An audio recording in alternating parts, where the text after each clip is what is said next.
is there's a contracted energy that arises in the body that has a particular experience of it being real. So it's no longer a mystery. The mystery seems to be lost. It seems to be hidden. It seems to be in me getting better, me becoming something. It seems to be hidden in whoever that is sitting in front of the computer screen telling you there's nothing hidden. That's where the mystery goes. And so the ordinariness, that's the fulfillment of everything already, seems to be lost. And in that experience that something's missing or lost, the seeker begins. The problem or the difficulty or the conundrum for the seeker is it's looking for what's already happening.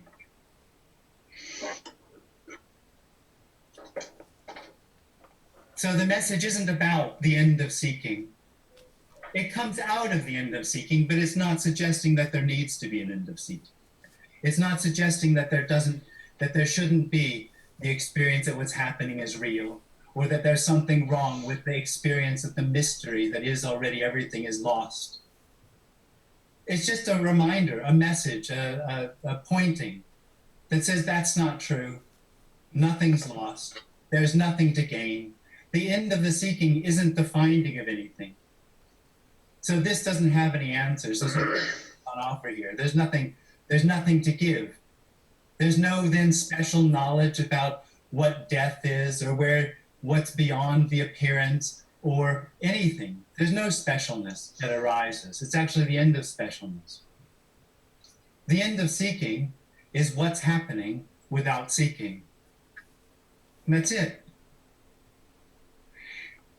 Yeah, that's enough. That's a good start.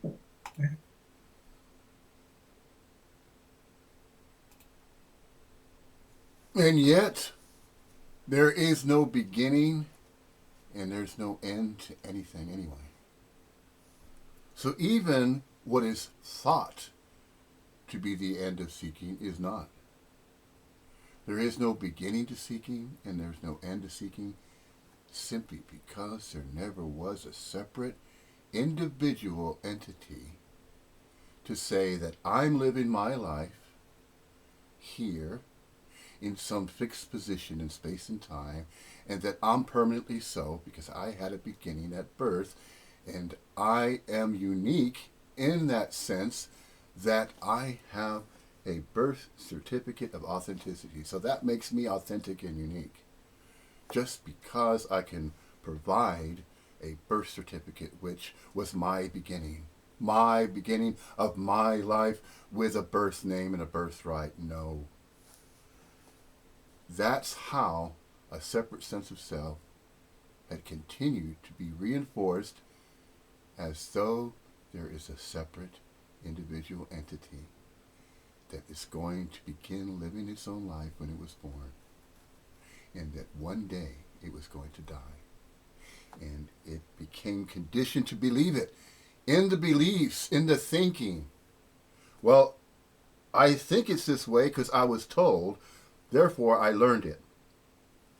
See, in the knowings, the teachings, and the thoughts, the ideas, concepts, beliefs, opinions, oh, indeed, the self-conjured self is very opinionated.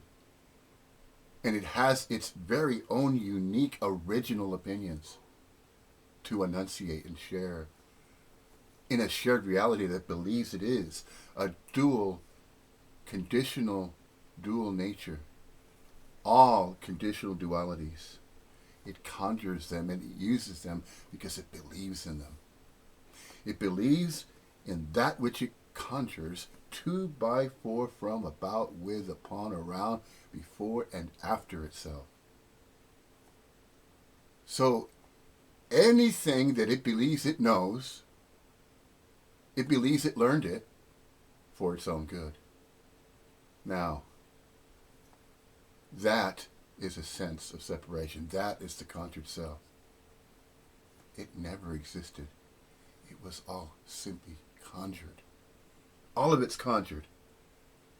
even that which is referred to as impermanent. Even in the ancient teachings of the Upanishads, all 108 of them, and throughout the Gitas, Maya is mentioned. Maya is mentioned as a, figuratively speaking, entity, as though there is this constant change, an appearance of change. It's infinity, finitely impermanent. In other words, the impermanent nature of what was referred to as Maya in the traditional sense of the Upanishads is that which appears to change. Although everything is changeless, everything and no thing inseparably so and not so, ad infinitum. Always all ways. Not just one particular way, this way, or some other particular way, that way. No, always. And that's unknowable. That which is considered real and unreal, visibly observable and unobservable, knowable and unknowable, all of it's included, all of it. And there are energy fields, but they're not individual energy fields, they just appear that way, humanly corporeal, temporarily so. That's the finite nature of infinity. The infinitudinal complexification. The countenance immeasurable. Immeasurable in countenance. One without a second.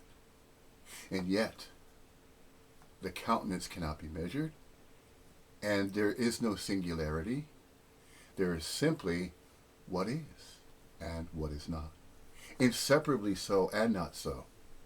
Ad infinitum. Continuously on and on. Every moment, every second renewed. Rebooted, so to speak. To use the analogies of a computer. Reality rebooted over and over and over again. Different. Never as what it apparently appeared to be before. Just a moment before, a second before. And there is no moment after. There is no future. There was no past. And there's not even just a single now. There is simply the presence of what apparently appears to be all it is and is not. Now, the Neo-Advaitin speaker is going to express in various ways similarly to this, and yet the message behind non-duality is not necessarily a message, it's a pointing to. It's a pointing to. Does the conjured self notice? Does the conjured self notice that it conjured itself? And that it's not real? It's not permanently so? Can it notice that? If it notices that, then it realizes, oh, well, that means I'm a non-self. No, it doesn't. It's neither. It's just dreamt. Now, is that which is dreamt a dreamer? An individual separate dreamer? Dreaming what it believes to be the content of what is dreamt? No. They're simply dreamings. What apparently appears to be the activity of knowing and doing. This is a reality that the self-conjured conjured self lives in. It lives in a reality that is filled with innumerable conditional dualities.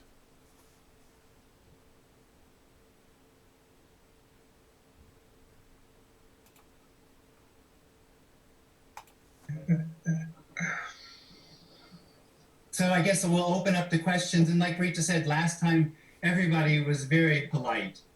And so there was no need to control the situation. So if you have a question, just ask by unmuting your thing or however that goes. And yeah. I have a question. Yeah. So you said that at some point I heard you saying that the sense of self is a contraction, energetic contraction in the body. Yeah. So I'm wondering, I mean, obviously there's nothing to do and there's apparent selves and all these things, but what I'm curious about is the practicality of releasing through some sort of energetic therapies, the contraction in the body. Yeah, well, this isn't a therapy. The point is, and the difficulty in what your question points out is, there isn't anything truly lost. There isn't anything defined.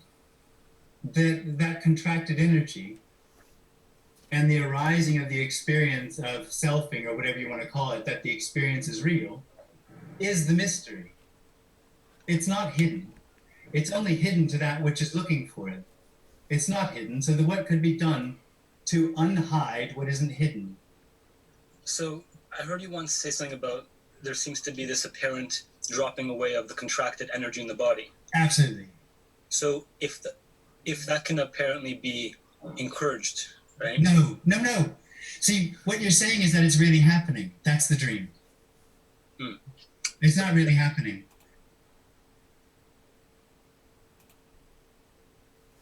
Or, in other words, nothing is required to be encouraged or discouraged. There is no encouragement required for this to simply be as it is and it is not. Everything and no thing, inseparably so and not so, ad infinitum. Both real and unreal, observable and unobservable, knowable and unknowable, for no apparent reason, meaning, or purpose. No meanings, reasons, or purposes behind what simply is, simply because it's unknowable. There isn't anybody to claim that they know what is and is not. Nobody. And the moment that is conjured, that there is that separate sense of self saying, oh, I think I know what it is. It tells me in the Upanishad, it tells me in the Gitas, that's where I can go to find out and seek and then know it. Then I can say and claim that I know it. Or you can claim it to say that you know it. And then there's groups of self-conjured selves that get together and say, we know it as a group. And so we go off, and then we begin to conjure non-dual philosophies. Well, this Neil Advaitin over there, he said this, Tony said that, and then Jim's saying this way, and then we have Paul Hederman saying it another way, and then we have Richard Sylvester saying it a different way, and then we have Roger Castillo saying it a particular way. We have Francis from France.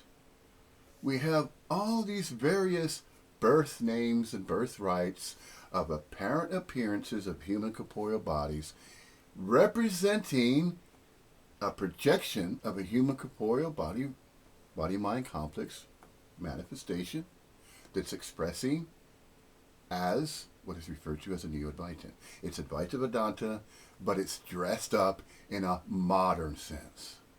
That's all. It's all the ancient teachings, and it's just a regurgitation. And then it's taken the Sanskrit originals and then crossing and transliterating it into the English language. That is all that's being apparently appearing to be done. And then there's the German equivalent to Neo-Advaitin. That's referred to as Andreas Müller. And we have all of these various Neo-Advaitin speakers. And they continue to mention and express it is not a teaching. What simply is, the empty fullness, what is and what is not, Tony Parsons, all of these birth names and birthrights, dropping these names, it doesn't matter, it never did. It's not about the teacher, it's not about the guru. It's referring to, pointing to the message of what we are not. And even with Paul Hederman, he says he has a tribe. Well, that's a tribe, the alcoholic body mind that was taken over to drink and take drugs and all that sort of thing. This is not what this is about. No. This is pointing to absolutely everything and no thing in particular. Nothing stands alone. Never did. Everything that's thought about and thought to be claimed to be known is conjured. The self-conjured self. That's the selfing that Paul Hederman, as a Neo-Advaitin, speaks of. And then other Neo-Advaitin speakers have a particular way that they express. But it's still everything and no thing as an expression. And it is spontaneous. It seems so spontaneous as though, well, wait a minute, I need to know what was said. See, that's the self-conjured conscious self. Still stuck in the beliefs, in a mind that it believes it is its own mind, that it's thinking in terms of, well, these are my original thoughts. I can take the thoughts and then I can interpret the thoughts in my own particular way. No, there are simply just thoughts. Yes, there's consciousness, there's realization, there's recognition, there's self-realization. All of these terms and words and categories, all of it doesn't matter. It never did. That's the point. What is the point? Well, the point is there doesn't have to be a point. For everything to already be as it apparently appears to be. It's unknowable, though, how and why everything and no thing is inseparably so and not so. It's unknowable. It doesn't have to be known. Nothing unknowable or knowledge-based does not need to be added. A teaching, not a 109th or 110th or 111th Upanishad. A new Upanishad does not need to be written in order for this to already be as it is. But over and over and over again, the self-conjured conscious self keeps questioning, keeps asking, keeps going to the retreats, keeps going to the satsangs, because, oh, well, if I go to enough of them and I attend, I think I'm there.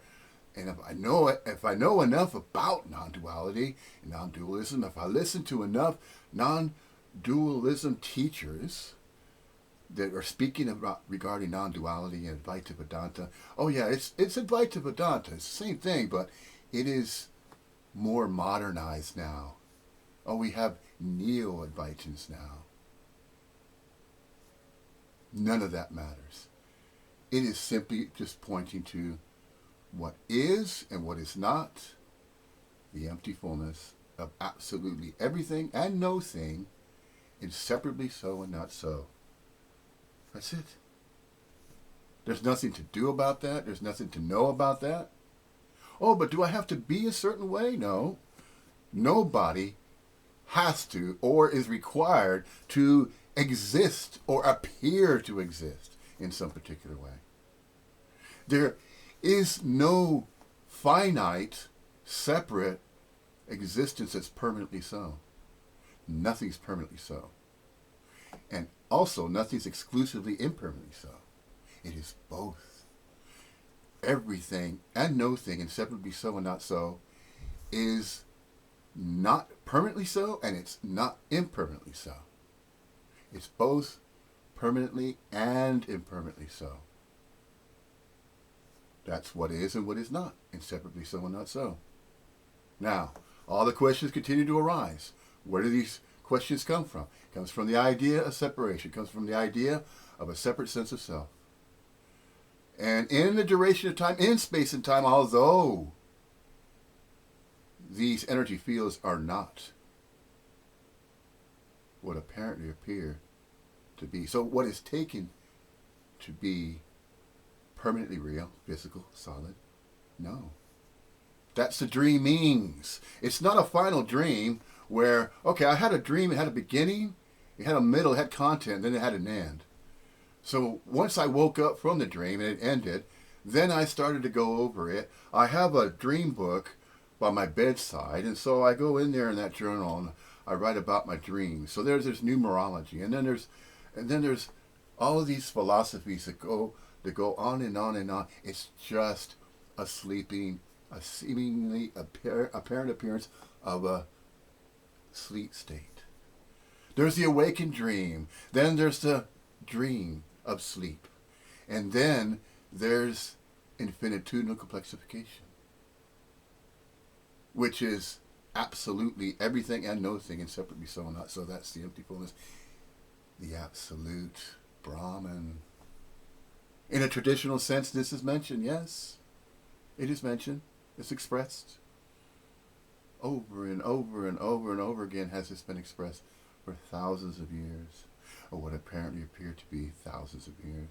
See, time, although it's an illusion, time is apparently appearing to time. Time is timing the appearance of everything.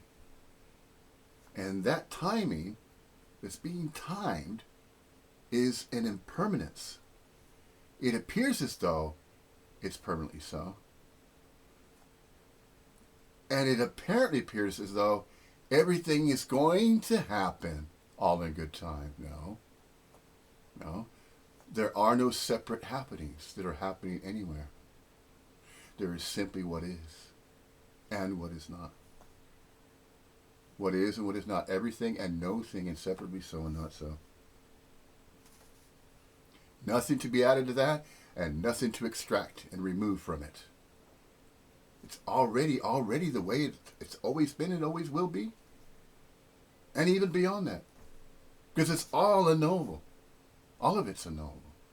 And yet, there's this sense as though it can be expressed individually, as though there's these birth names and birthrights. Suddenly there's the beginning of a new birth. And then it begins to learn about the world it believes it is in. Then there's this shared reality as though there's a societal structure. And then all of these learnings are taught. And then the teachings and the idea of teaching. And then it begins to be absorbed.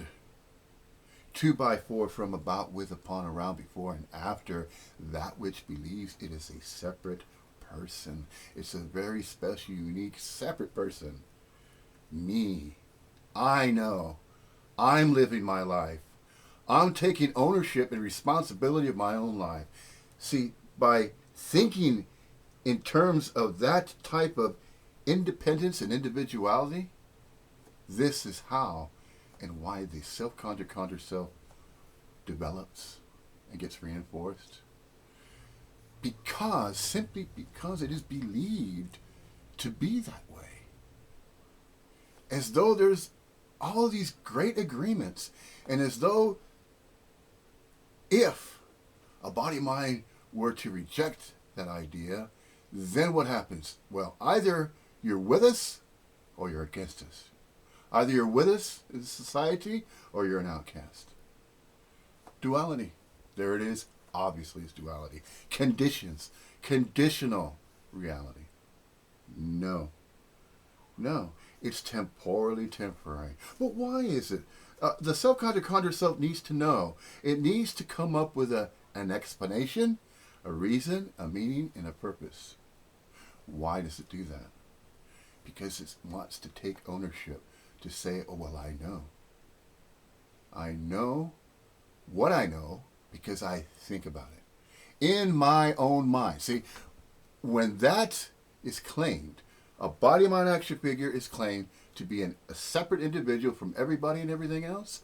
That's how the dualities become reinforced over and over and over again. It all started within the apparent appearance of a duration in space and time of what is referred to as 2 years, 18 months, somewhere around there. Doesn't have to be precise. There is no precision as far as anything that exists of its own accord and volition. Nothing stands alone. One without a second. And so there is that sense of a separate sense of self that believes it's having a beginning when it begins to do this. And then there may be adults around, a caregiver, doesn't matter what role they're playing, could be a grandparent, it could be a biological parent, could be a step parent, that doesn't matter. What matters, what apparently appears to matter, 2x4 from, about, with, upon, around, before, and after that, which is going to believe, and then is going to learn, and then is going to claim to know what it's learning. And that's how the separate sense of self develops. It develops with this sense of separation whereby I'm alone in the world. and there's the world out there. No. There are no fixed positions in space and time for anybody to permanently exist upon. It's impermanent. All of it's impermanent. It's all temporary. Temporally, in a sense of temporary time. A temporally temporary, indeterminate duration in space and time. Oh, it could be estimated, sure. We could take conditions of environment, we could take genetic propensities, we could take all of these things that we believe we know. Oh, there's the rub. That's the catch right there. In the sciences, there are scientists that are agreeing the self-conjure sciences. And then all of these other beliefs and knowings. It never was about beliefs and knowings and teachings. None of that. It's simply being. The beingness, but not an individual, specific, particular beingness of some type. Well, you're not being the way I'm being, so that means you're not part of societal structure that's really being. No, it's not like that. There's no exclusive beingness club. It's just simply aware to being aware. The aliveness of aliveness, and it doesn't know. It cannot comprehend that. How am I alive? Why am I alive? There's just aliveness. There is no individual that's living their own life to claim, oh yeah, I've lived my own life. I could tell you my story. See, they're all just stories that are conjured. 2 by 4 from, about, with, upon, around, before, and after. That which believes it is separate from everybody and everything else. It's all conjured, all of it. And even that which is thought to be the world or a shared reality, that too is conjured. Maya, impermanence. The conjuring of finiteness. If there was not finiteness to even discuss about, and if there was a time, there would be no communications whatsoever. There would be no languages conjured. There would be no communications with what apparently appear to be different people communicating on innumerable levels, though. And the countenance is immeasurable. And so, this is how and why it's all unknowable. All of it's unknowable. It doesn't need to be known. It doesn't have to be knowable. And yet, the self-conjured self is still not happy. They still think, they believe in thinking that, no, that can't be it. I still need to find the answer, so I'm going to seek some more. I'm going to go to more satsangs of different speakers. I'm going to keep going to spiritual retreats. I'm going to spend as much money as I can till I finally know it. No. It's not even a waste of money. Now, money that's earned or spent or whatever, all of that doesn't really matter. Because you're alive to being alive, you're awake to being awake, you're aware to being aware anyway. Regardless of what's conjured, regardless of what is thought about. Even regardless of what is felt. Yes, there's feelings, definitely. There's feelings, there's emotions. Yeah, body, minds experience that. But you're not that, though. See, we're not those exclusive. We're not those exclusive body minds. We don't own these bodies. They're just appearances. They're human corporeal appearances, that's it. But they're temporary. Why are they temporary? No, there is no why. Because you will never know. Nobody knows. That's why you or me or I, or if you call the individual body mind, cannot know it. And they cannot do anything about it. Therefore, why do you keep questioning? Why does the self-conjured self believe that it needs to know why and how everything's appearing as it does? No. It will never be known. Simply because it's unknowable.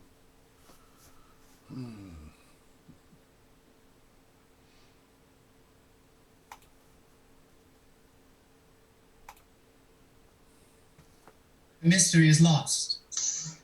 The experience is that the mystery is lost. The experience is that what's happening is real. It's not. The mystery isn't lost. You're standing, look around you. That's all there is mystery. That's all there is unknowing appearing as sky and beards and whatever else is happening. That's it.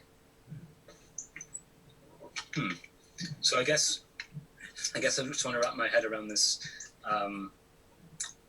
The Right there. Right there. It was just stated by that body mind right there. Let me wrap my mind around this. No. No. There are no individual body minds that have a mind of their own to wrap around anything. There's nothing to wrap around. There's nothing that has to be known for this to already be as it is. See, that's the point.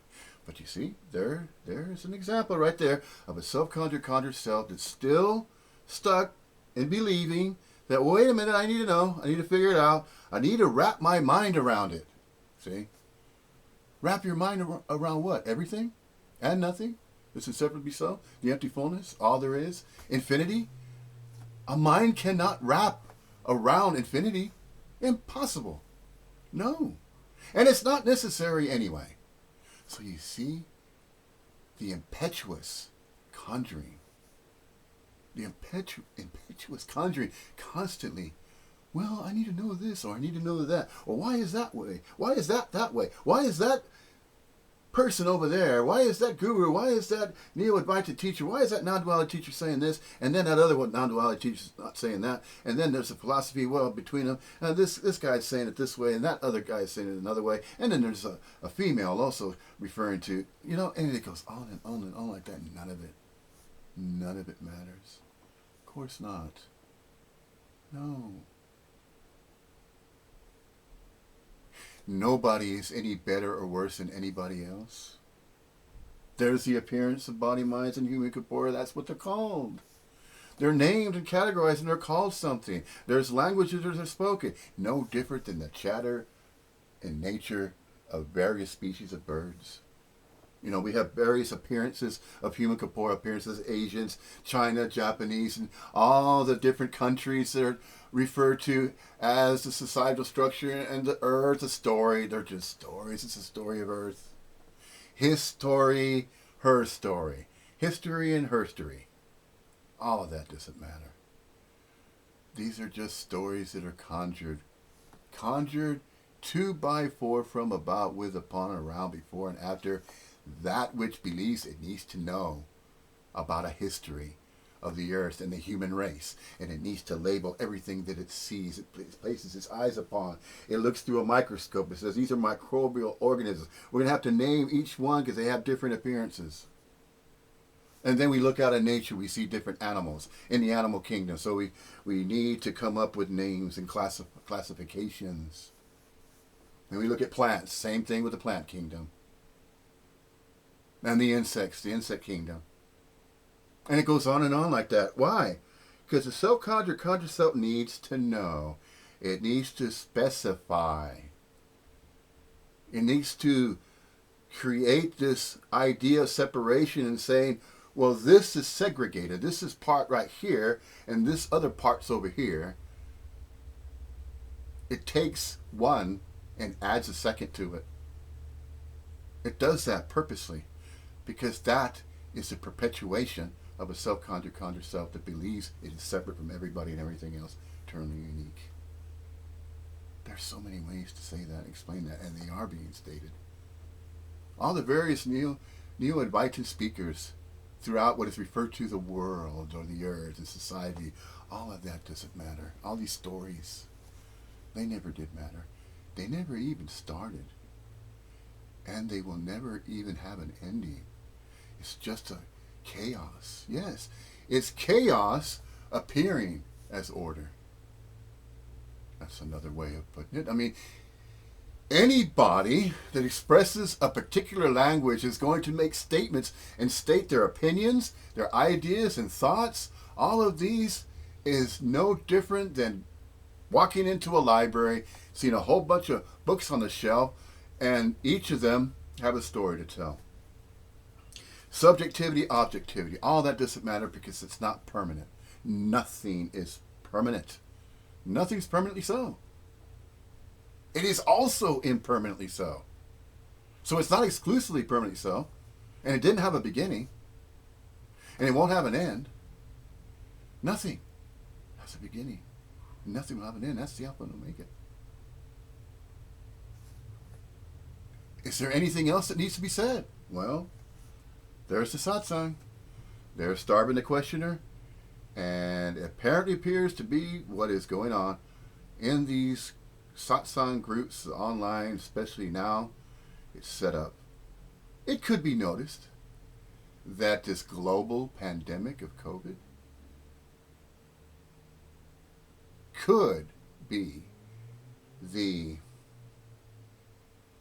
apparatus, or it could be that which has brought purposely, it seems as though the subchondral cells are purposely brought together in these online Zoom presentations with these various non-duality speakers so that the message can really, really hit that subchondral cell that's still riddled with terminal uniqueness. It's still riddled with, well, my mind, I need to wrap my mind around this. I need to wrap my mind around that. You don't have a mind to wrap around anything. Nobody does. If you're going to claim that you have a mind of your own, well, there it is. That's self-identification with the self, obviously. How many more times does this need to be spoken of? Well, it will be. Apparently. Yes. All of the continuous books are being churned out. All the non-duality books are going to continue to be written. More new ones, more and more and more. And it's going to reach a point where, no, you're still not going to get an agreement across the board. Because it has to be believed. It has to be known. For that to have validity, for that to be truthful and believed, it needs to be believable to be so. Then the conjured self is satisfied up to a certain degree, though, because it still believes that it needs to know more, that there's never enough for that self-conjured self to be satisfied and say, okay, enough's enough about what I know now. I think I can get by with this, so I'll just continue living my life, under my own terms and conditions, under my own free will, accord, and volition. No. That's all conjured. That's separation. That's the separate sense of self saying that it knows and that it has to do something about what already is and is not.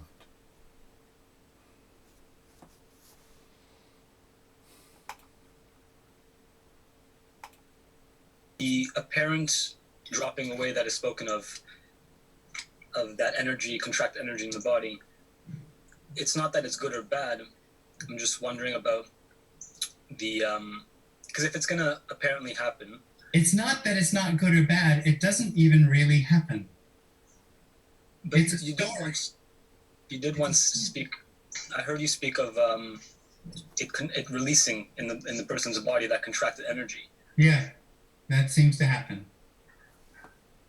So I'm just that's what's that's the sticking point for me right now. Just thinking about no. See, right there, body mind needs to catch itself right there when it says that. That's the sticking point for me. See, there it is again. For me, one of the pronouns. 2 by 4, from, about, with, upon, around, before, and after. That which believes that it needs to know about what might be a stickler, or I'm opinionated, or I'm trying to come at it at a different, certain angle of what I'm trying to figure out what non-duality really is.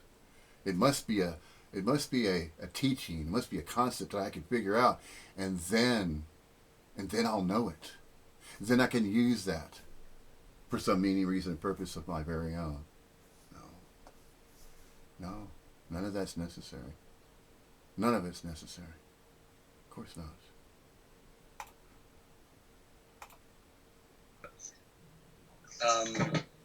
Releasing that contracted energy.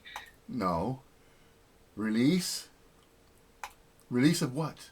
Contracted energy is just contracted energy. It doesn't need to be released. It's not dislodged. It's not moved about to some other area in space and time. Nothing exists independently so, permanently so, upon some fixed position, space and time, coordinates. See, the self-conjured self believes in places to be and exist upon. And then it calls certain land masses on what it believes is a planet. And it says, okay, I'm on a planet Earth, and there's certain cities and states and countries that I could set my own foot upon.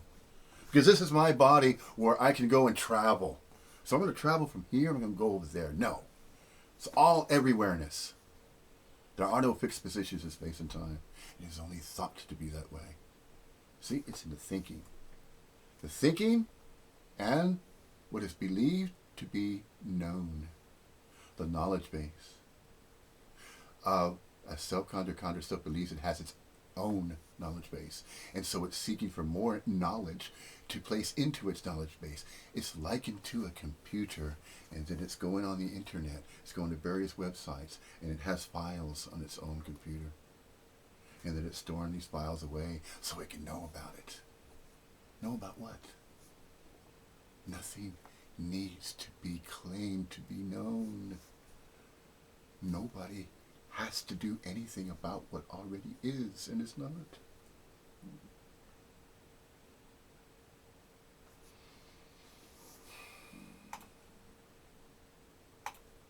Who would release it? Why would you release it? Why would you want to release it? I mean, it happens. It happens on its Now, own accord. come on. You want to release it because you have the experience that there's something missing. That is a dream.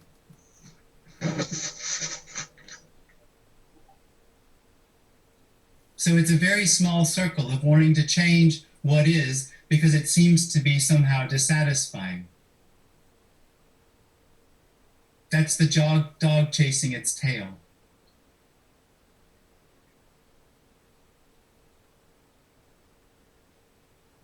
There's nothing to find.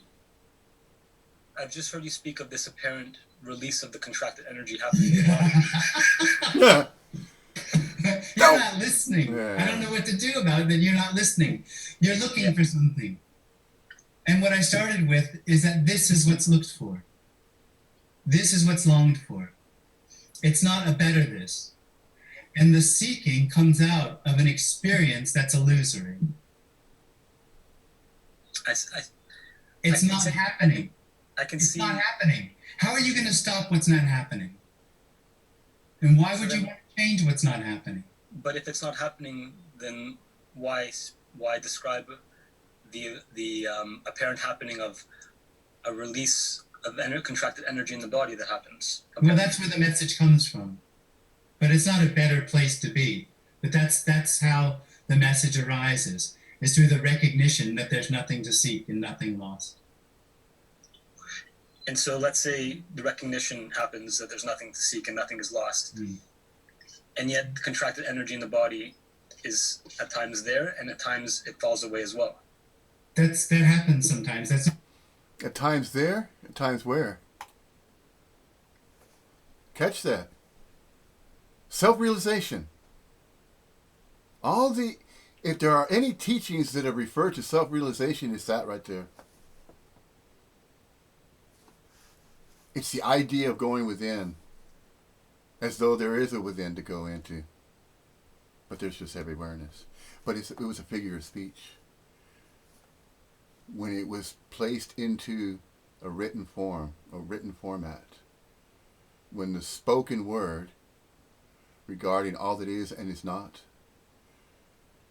through all the different 108 Upanishads, and any of those Upanishads is referring to the same thing. In the Upanishads, just simply observe, look into it. You're not a separate observer, but if you're still taking yourself to be a separate observer or a separate knower and a separate doer, well, then we're pointing that, okay? We're going to point there. We're going to point to Upanishads. Look into it in your own language. When we say your own language, well, the language that the body, mind, action figure learn to speak and communicate with, utilizing speech and utilizing a language to utter words. Of course, again, these are just thoughts. These are subjects and objects that are referred to. How else is this information and this message going to be communicated? are pointed to. But that's just pointing everywhere. The everywhereness. There's no here and there's no there. But when you refer to fixed positions in space and time, then you're stuck. The so-called conjurer is stuck there because it believes it's stuck there. It believes it's not liberated yet. It believes it's restricted. And this constriction. So it actually even claims that. Oh yes, I'm constricted. I'm constricted. How do I get released? How do I become liberated? See? Oh, I need to be enlightened, so I need to go to another spiritual retreat somewhere around the world. Some preferably exotic place. Because the environment's very important to me. See, let's start saying that again. I have my mind. I'm trying to wrap my mind around all this non-duality speech. No, there is no mind that has to wrap around anything. Nothing needs to be wrapped around. And besides, nobody has their own mind to claim to wrap around anything. Nothing needs to be wrapped around. No, of course not.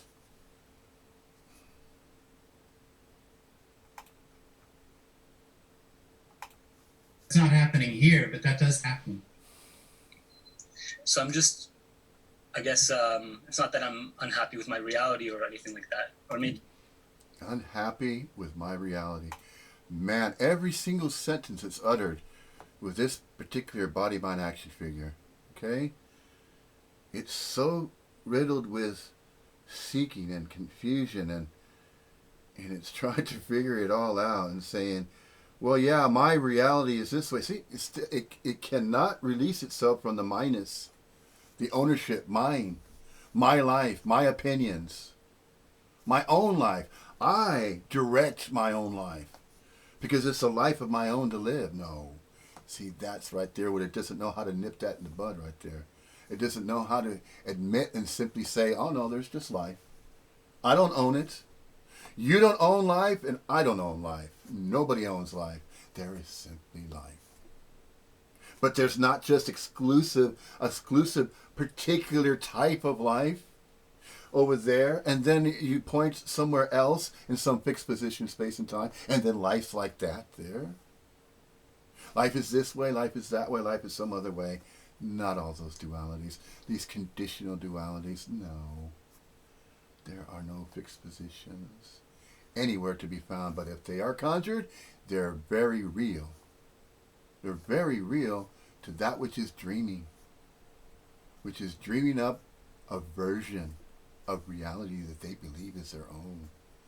So they look out in the world and they think, well, these are my eyes, so I'm gazing out in the world. No. Nobody has eyes of their own to claim. See, this is where it all begins, the claiming. It all starts right there. If there's going to be any type of beginning of a self-conjured self, it's going to begin to say, well, I learned it. And then what I learned, I began to know. And then I realized what I know. And then I took what I knew, and then I did something about it. I thought, okay, so I know this much. But wait a minute, there's more to know out there. There must be. So I'm going to continue to go to school. I'm going to learn what I can. See?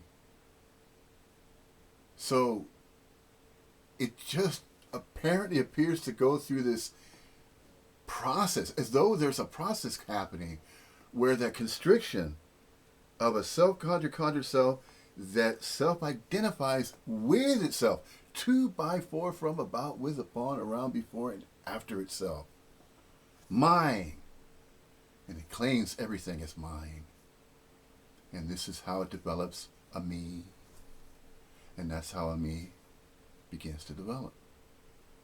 And it doesn't know any better. So it expresses throughout time of what it believes is its own life, and then it still has its birth name, birthright. It's being called that same name every single moment of its own life. That birth name and birthright's repeated over and over again. Hey, Richard, or hey, Mark, or hey, whatever birth name that was thought to be given or labeled. A body, mind, action, figure, or appearance is given a label. And what is that label?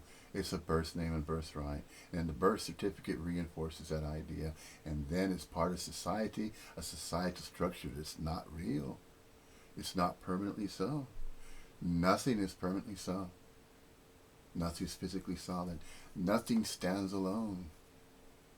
No thing of its own accord or volition stands alone.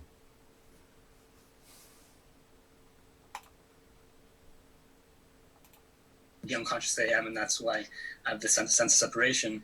Mm. But maybe it can be encouraged. Maybe that's why this. No, it's not No, real. no. The only reason you would want to encourage it is because they're experienced that there's real separation that could be overcome if something happened. There So is why- no separation. So That why- is an illusion. So why are we having these meetings if there's Because nothing? the illusion shows up and says, I'm looking for something that's not real or that's not here. And the response is, there isn't anything that's not here. And so, So there's no reason. It's not But- practical. It's not functional. I'm just curious because you're, I guess these meetings that you're holding, I feel What's curious? See, there it is again. Self-inquiry. There's not enough self-inquiry going on with that particular body mind. Actually, keeps asking questions like that to Jim. Well, to the birth, name, and birthright of Jim Newman as a non-duality neo-Advaitin speaker, speaking and expressing regarding the message of non-duality. And it's not, again, he even says it's not even a message. It really isn't.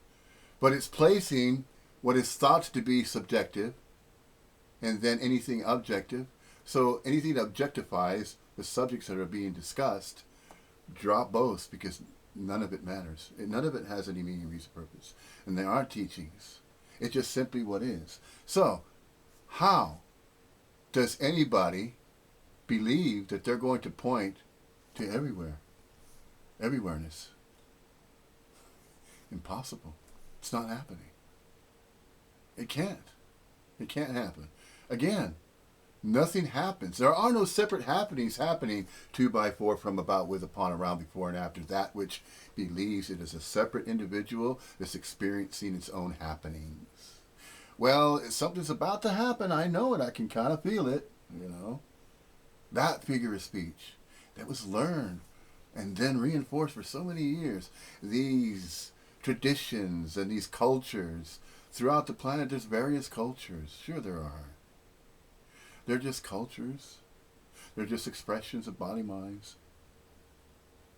Certain foods, certain cliches, certain types of utterances and quotations and analogies and all the languages that are used and opinions that are opinionated. But any opinion that's opinionated, is there an opinionator? Is there somebody that's opinionating and then saying, well, I have a very unique opinion. I would like to hear yours. Can you share your opinion with me? Me? No. Nothing needs to be shared with anybody in particular, because nobody is standing alone, as though they are living their own life, as though they are separate from everybody and everything else. No. One without a second. It's always going to come back to what's obvious. And what is obvious? Whatever is obvious, 2 by 4 from, about, with, upon, around, before, and after, that which is still riddled with a sense of a separate self and referred to a conjured self. That's just another way of referring to the selfing of a separate self that believes it stands alone, that believes it's independent, that believes in its own knowings and doings. So, well, I have to do something about what I know, and I know that I can do something about what I know. And then it's all about what I know and what I do. That's what matters. See, that's conjuring, meaning, reason, and purpose. 2 by 4 from, about, with, upon, around, before, and after, that which believes it has a life of its very own, of its very own free will, accord, and volition, but it doesn't. No. Nobody stands alone and exists of their very own accord and volition. That's why it is mentioned there's no free will. Of course not. There's just life. And then there's just nature. And there's just various environments upon a planet. A planet that harbors innumerable living things that apparently appear to be living things.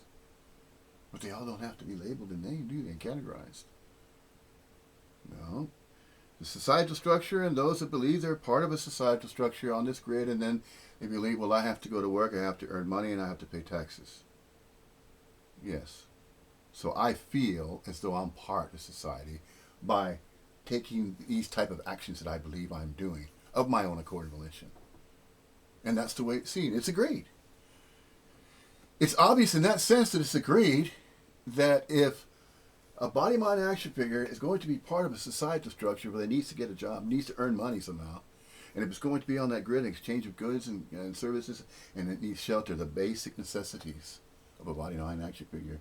Although it's temporary, yeah, well, for that temporary time, a body, mind is going to seek comfort, is going to try to look for that which it believes it requires to exist. It needs shelter, it needs food, it has necessities.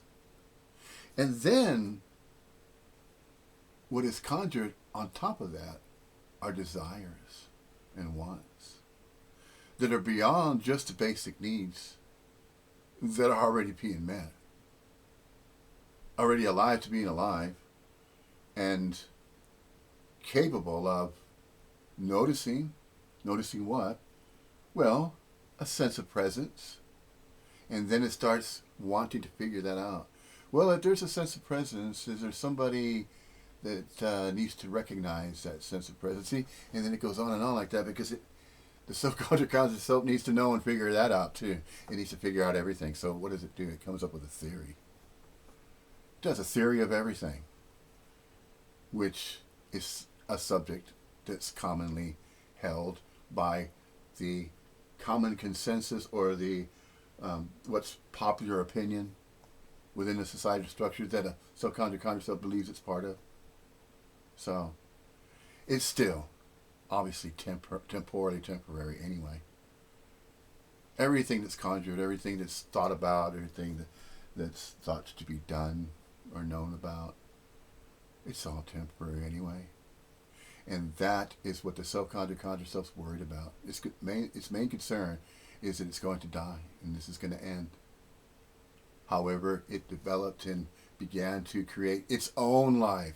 Okay, so it's going to continue to claim that. Let's just take the average self-conscious self, the average day in the life of a self-conscious self that's riddled with terminal uniqueness and thinks in terms of its own opinions, of its own life, that it owns its own body, it can do whatever it pleases, whatever it wants to with its own body because it owns it, it claims it, and a mind to think any thought it wants to think about, and a life to live in any fashion, any way, shape, or form that it so chooses because it believes it has terminal uniqueness, free will, choice, accord, and volition. When that's not it. Nobody's living a life of their own. It apparently appears to be that way. And that self-conscious self is convinced that it's like that. So in its speech, you hear it. It's picked up instantaneously. As these teachings of Advaita Vedanta, from the ancient teachings of the past, these utterances that were turned into teachings, and then there was a guru devotee that developed. Yes, it was asked recently on an online Zoom satsang. It was asked that Andreas Mueller, the Neo-Advaitin that speaks of this message of non-duality, and the question was asked, how did the guru and devotee set up? First began with the very first Upanishads, and no answer for it. And I wasn't even looking for it. And this isn't somebody that's there attending that particular online Zoom satsang that's expecting an answer. No. It's not expecting an answer. It's just simply a story of the manner by which Advaita Vedanta crossed over to Neo-Advaita in what's referred to in these modern times. Quote, modern times, end quote. Just what apparently appears to be what's going on. And so it's discussed and so it's expressed. So what? Is there any meaning, reason, purpose? Is there some kind of hidden agenda this is all leading to? It's just information shared, simply referred to, and then pointing to everywhere to say, look, there is no fixed position in space and time to point and say, well, that's there, and there's something else over there as well, and upon its own coordinate in space and time. So it's over there. And then there's something else that's way over there in the distance. No, there are no fixed positions of anything that stands alone. Nothing stands alone upon a fixed position. It's all temporally temporary. It's just manifestations, just appearances. It's appearances of empty fullness. Empty fullness. Appearances as though there are separate things within that empty fullness. It's full and it's empty, both. It is and it is not. That's the core. It could be stated, it could be said, or just as Andreas Mueller, the manner by which Andreas Mueller expresses the birth name and birthright of Andreas Mueller, expresses in that manner, whereby he says, well, it apparently appears to be happening. It's unknowable, nobody really knows. It's just what is and what is not. And that's it. Nobody has to opinionate about that. Nobody needs to know about it. Nobody can do anything about it. Nothing needs to be added to what already is and is not. And so, what is and what is not. Everything and no thing, inseparably so and not so. Everything, no thing, and no thing, everything. I feel like they're a type of encouragement. Oh, right. Yeah, I guess you would. Yeah. Yeah, so I wonder, why do you do these meetings if there's Yeah, I don't. It's not really happening. It's a response. Nobody does it. Nobody does anything. Nobody's asking questions about how do I stop looking or seeking. Nobody does anything. Can you hear me? I can see you too. Hi. Oh, good. Hello. Hello. It's interesting that you started with talking about how this is what's longed for, because it always kind of was interesting to me. And maybe it's a semantic point, but it seems weird that anything can be what is longed for, because the longing itself could never be satisfied. How can this be what's longed for, or why is this what's longed for, or is it really what's longed for? Totally. The dream that it's not is an illusion. Oh, sorry. So I said it's interesting that you started with talking about how this is that this is what's longed for. Because it's always been interesting to me how and maybe. See, catch that though. There's another body, mind, and action figure. What's always been interesting to me, no, it does not matter what's interesting to anybody. See, that's it. Nothing has to be interesting or disinteresting to anybody, because there's nobody being interested or disinterested in anything to begin with. It's all conjured. Notice. The self-conjured self can't catch itself because it is too riddled with what it's learned and what it believes it knows. So it only believes that it has a body of its own. It only believes that it was born, it had a beginning, and then it's going to die one day and will have an end. That's what it was taught. It learned this, and then it believed it. So it took it aboard, its own mind that it believes it has. It believes it has its own mind to use as it freely chooses. That it has its own free will, accord, and volition to use a mind of its own. Does not have a mind of its own. It never did own a mind of its own. There's just the appearance of body minds. Action figures, body mind action figures are just appearances, but they're temporally temporary. This is how and why they're never going to matter. No matter how much mattering is put into it. Well, I matter, and I can list all the things of how and why I matter.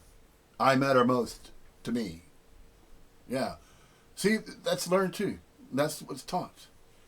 And some would refer to that, if using the English language and using those analogies of the egoic nature, the ego, and then using the subject of psychology, and then getting into that kind of subjectivity. But you see, then it starts training off like that. See, and then the subconscious says, oh, I can know that, so I'm going to go over there and study that subject. I need to study it because I've been seeking something like this. This sounds interesting. I want to look into this. See? What is interesting? 2 by 4 from, about, with, upon, around, before, and after that which believes something needs to be interesting? No. Nothing has to be interesting. Oh, there's interest, all right. Yes, there's just interest. There's curiosity, sure, there's curiosity. There's interest. There's various emotions. A body, mind, action figure can feel one of innumerable dualities, conditional dualities. It can feel all types of different emotions. But it never had to claim any of them. It never had to say, well, this is my sadness. This is my happiness. This is my boredom. This is my life I'm living, and if I feel bored, I'm going to claim that I'm bored. Because that's how I feel. See? There it goes. The terminal uniqueness, and then it claims everything that's felt. All the 5 senses. Everything it sees, everything it hears, everything it tastes, everything it touches. All those 5 senses, those 5 gates, they're just 5 senses. That's all they are. It's just a body mind that appears to have 5 senses, but it doesn't own them. But it believes that because it was taught. It learned it. It learned that. And then there's this common opinion. There's this common theme. And each language and each culture has these common themes. And it can be noticed, yes. Although it's noticed, does it matter? No. There's no meaning, reason, or purpose to any of them. Any of the cultures that are referred to as cultures. It's the subjects and the objects. The subjectivity and the objectivity. Once it is recognized that both don't matter, what is left? What remains? This. Simply this. Alive to being alive, awake to being awake. Oh, but that's not good enough. No. The subconscious self is going to continue to claim its own feelings. It's going to continue to claim its own body because it learned that. And it's been at that way of being that it believes it's being for such a long duration of time that it cannot unwind. Sure, this is collapse that's mentioned, but that collapse never ends. That energetic collapse, that never really ends. That collapse never ends because it never began. That which believed he was a separate, individual living entity that was living independently of its own accord and volition with free will and choice, conjured everything 2 by 4 from, about, with, upon, around, before, and after itself. And so, what it simply did was believed what it thought it knew, and that what it knew, it felt it had to do something about that and then share that with somebody else. And in that sharing, it was seeking feedback. And the subconscious self does that because that's the way it learned. That's the manner by which it learned what it believes it knows and what it believes it thinks about, what it believes it considers regarding a life that it believes it's living of its own accord, free will, accord, and volition. It believes it's living its very own life. 2 by 4 from, about, with, upon, around, before, and after itself. No, that's all just conjured. It never began. And it never ended either. No, it didn't begin and it won't end.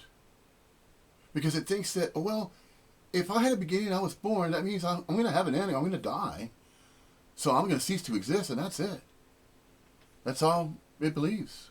And then it's seeking, it wants to know more about that. Well, I want to know about this death. What is this death referring to as an end? No, everything and no thing is inseparably so and not so, has no beginning, have no end. That's the Alpha and Omega. That's the Absolute. That's Brahman.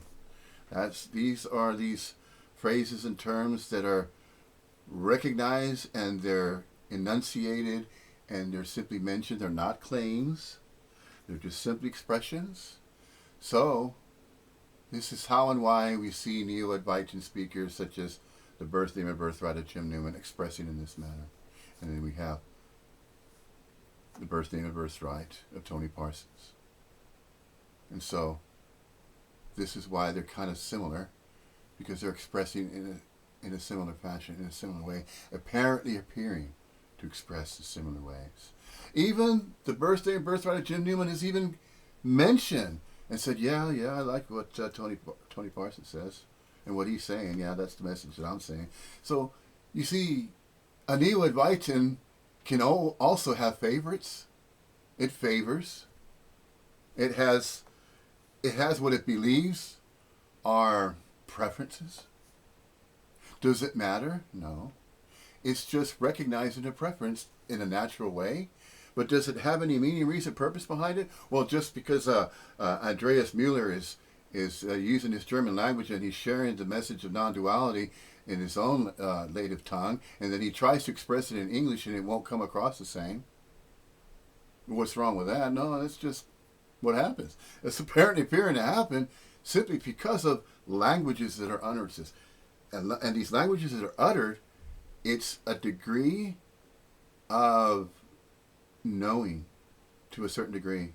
And the knowing that is held as though it's knowing 2 by 4 from a 2 by 4 from about, with, upon, around, before, and after, that which expresses, speaking, uttering a particular language. Well, that's unknowable. That's something that's known. That's something that's known to that which is expressing. But it's not expressing of its own accord and volition. It's just simply expressing. It's not saying, well, these are my own original thoughts, so I'm going to write a book about it. So if there's plagiarism and somebody says something that's in my book, well, then we need to be sure we get a lawyer on this.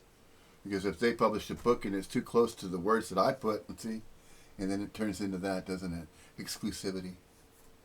Exclusive, then that's separation, and then that's regarding the manner by which a societal structure operates, with agreements, beginnings and endings, births and deaths.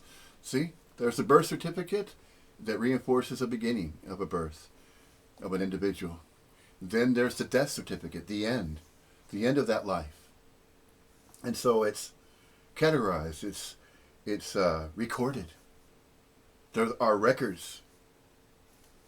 This is where the idea of the Akashic records came from, in a New Agey sense of taking that subject about regarding an Akashic records.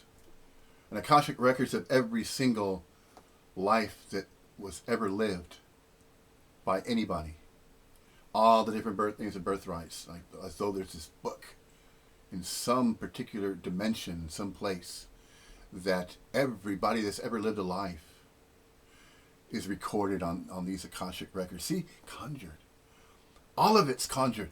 All of it's conjured. And then there's a certain group of so-conjured souls that begin to agree and believe on these various ideas, these various concepts, these various ideas that there is an Akashic records that awaits the body mind that's lived a life for a certain indeterminate duration in space and time. And then when it goes, its energy field goes beyond space and time, and then it cannot report back and tell those that are temporarily still apparently appearing to be in this type of environment or reality, but it really isn't anything exclusive. It's not an exclusive environment. It's just every-awareness. And that's unknowable how this every-awareness is both real and unreal. It's observable and unobservable. It's knowable and unknowable all at the same time. With no meaning, reason, purpose behind it. And yet it's everything and no thing, inseparably so and not so. What is and what is not. That's it. Again. See, so-conjured self need not question any of it. Because it's always been that way. Even long before it thought it was born. Even long before it thought it had a beginning. It was born as an individual body mind, a baby, a little infant. It's in a womb. It's developing. And it knows, it has cognizance. It claims that cognizance that it believes it has of its own. and says, yes, I have memory of being a young child. I can't go beyond a certain duration of time.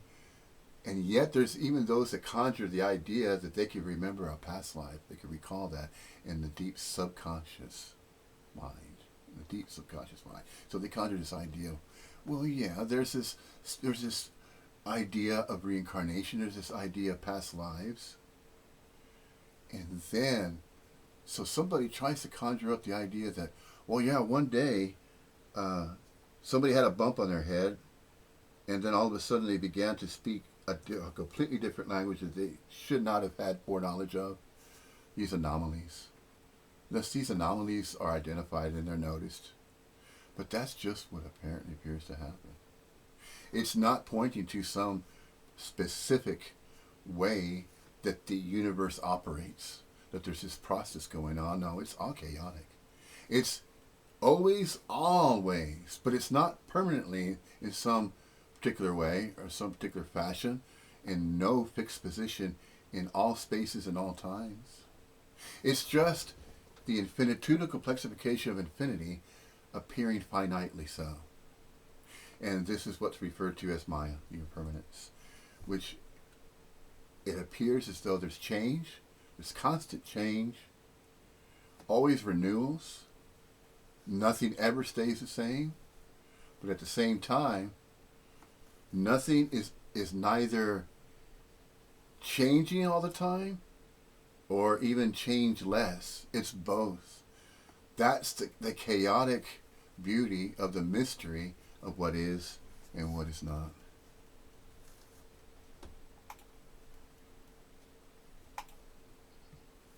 So how can separation be what's longed for?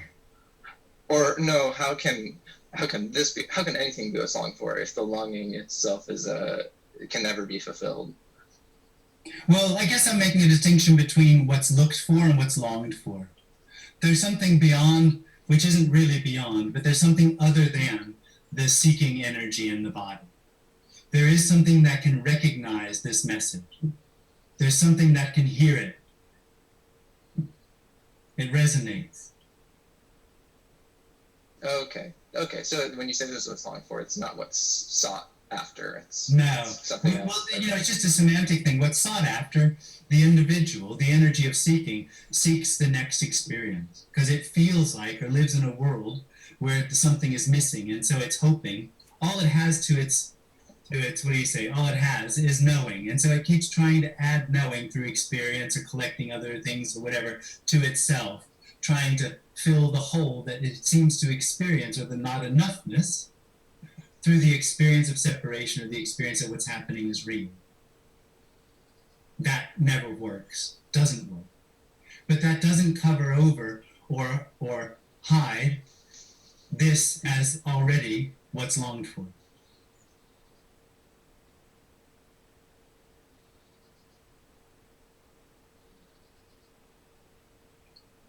Okay.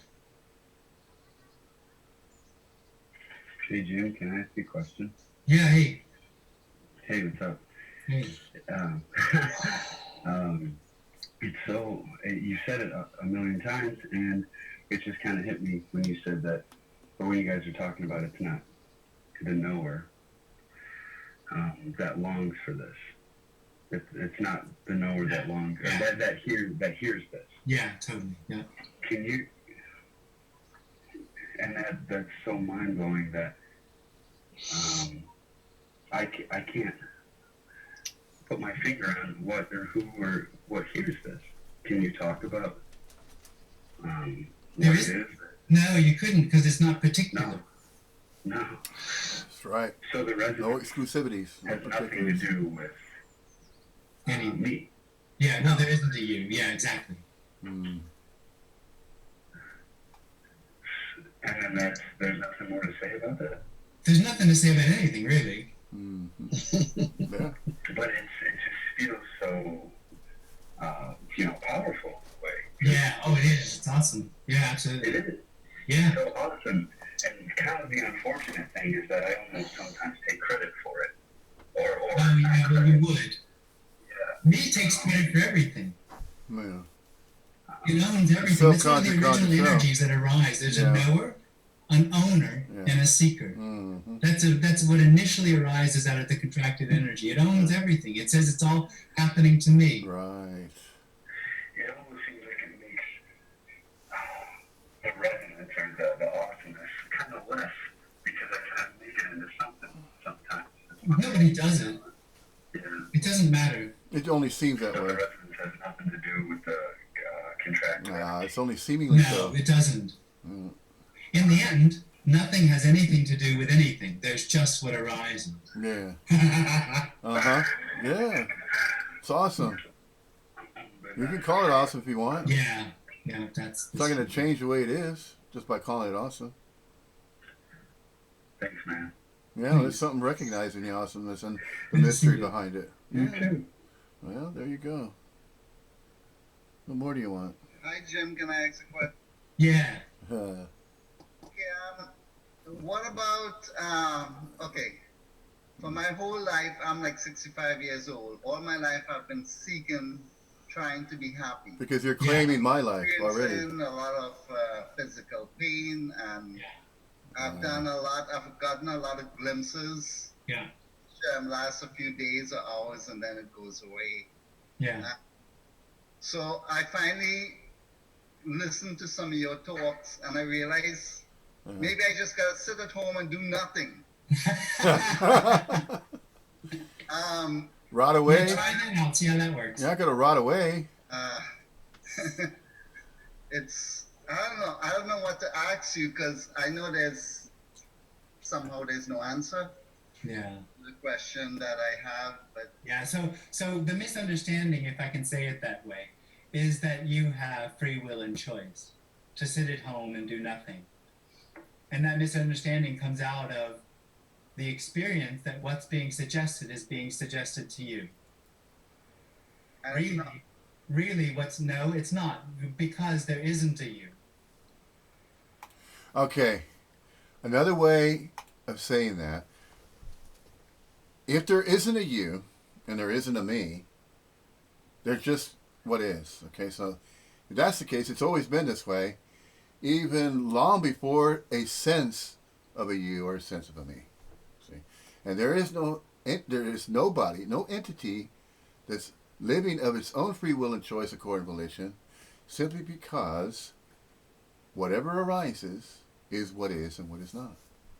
Now, there is no explanation behind that. There is no meaning, reason, purpose. It just simply arises as whatever apparently appears to be what is and what is not. Now, although these are appearances, they're temporally temporary for an indeterminate duration, or what apparently appears to be a duration in space and time. And not of space and time. That's the catch right there. That's the one. The one that the so-conjured conjured self believes in wholeheartedly is the permanent nature of what apparently appears to be permanently so. It sticks with that because it feels so real. It feels so individuated. It feels so isolated. It feels as though it is truly living a life of its own, and that nobody else can fathom, nobody else can imagine the thoughts that I think of. See, it thinks in terms of that it's alone of its own accord, free will, and accord relation. So whatever thought that it entertains, those are the thoughts that it's entertaining. 2 by 4 from about, with, upon, around, before, and after itself. But you see, that's not it. Nobody exists alone. Nothing stands alone. It is just simply this. It is empty fullness. It is what is and what is not empty fullness. It is what is and what is not. Everything and no thing, inseparably so and not so. There's these phrases, you are what you're looking for. There's all these Zen analogies and phrases that have been used through the centuries, and they're still pointing to the same ordinariness of whatever arises. And it's absolutely mind-boggling, because it can't be known. And the self-conjured self is left confounded eventually. Once the questioner that it believes it needs to question regarding what already is simply this, is going to continue to make every effort to do that, because it cannot recognize that it does not need to know anything, and it does not have to do anything about anything. It's just appearing. So, in a sense, it's just simply mixing, it's coalescing, it's an energetic movement, it's an energy field that has no parameters, no boundaries, it's timeless and boundless. Just as the birthing and birthright of Andreas Mueller, with that particular way of expressing and saying the timeless wonder. What is the timeless wonder? Simply this: everything and nothing, separately so and not so, ad infinitum, just constantly renewal, reboot, over and over and over, every moment new, different from the previous moment that was thought to be a previous moment. There were never any previous moments. A previous moment and a past is just conjured. It's conjured 2 by 4 from about, with, upon, around, before, and after, that which has a story of its own to tell, because it believes it has lived a life of its very own. That its beginning was when it was born, and that its end will be when it dies. And that's all it believes that it knows. And when it attempts to try to understand and figure out anything outside of that story that it believes, it doesn't understand. It doesn't make sense to it, because it's already made up its own mind that it believes it has. It believes it has a mind of its own to make up and wrap around whatever concept or idea it wants to think about and entertain.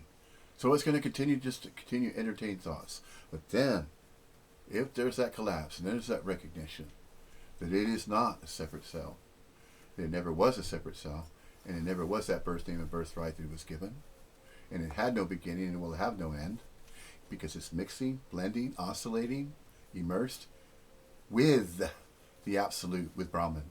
It's with it all the time, in all spaces and all times throughout the infinite universe. Now, does that need to be known? No. Does anybody have to do anything about that? No. Does a book have to be written about it? No. So do I just need to leave it alone, maybe? And then hop aboard the Neo-Advaitin non-duality train, along with all these others that are choosing, in a sense, it's as though it's happening all over again with a guru-devotee setup. There's the Neo-Advaitin, and then it has its groupies, it has its devotees, its followers. It's the same masquerade. It's the same setup. And it's apparently appearing that way simply because there are those body-mind action figures that believe that they have to create, just as it was thousands of years ago, to become a guru. They have to study all about Advaita Vedanta, all the 108 Upanishads, and that they have to study all the Gita, all the information in the Gita. Then it'll reach a level of knowing and awareness that it could then open up its own ashram, or it could have its own channel, its own YouTube channel. And it's already having it, and its own website. The Birth Name and Birthright, Jim Newman, he has a website. Birth Name and Birthright, Richard Ty Trevino, he has his own website. Andreas Mueller, Timeless Wonder, he has his own website. So notice, it's the same manifestation of the setups as it was thousands of years ago, except a different setting. That's all it is. It's still the same guru devotee type of setup, but it's redistributed.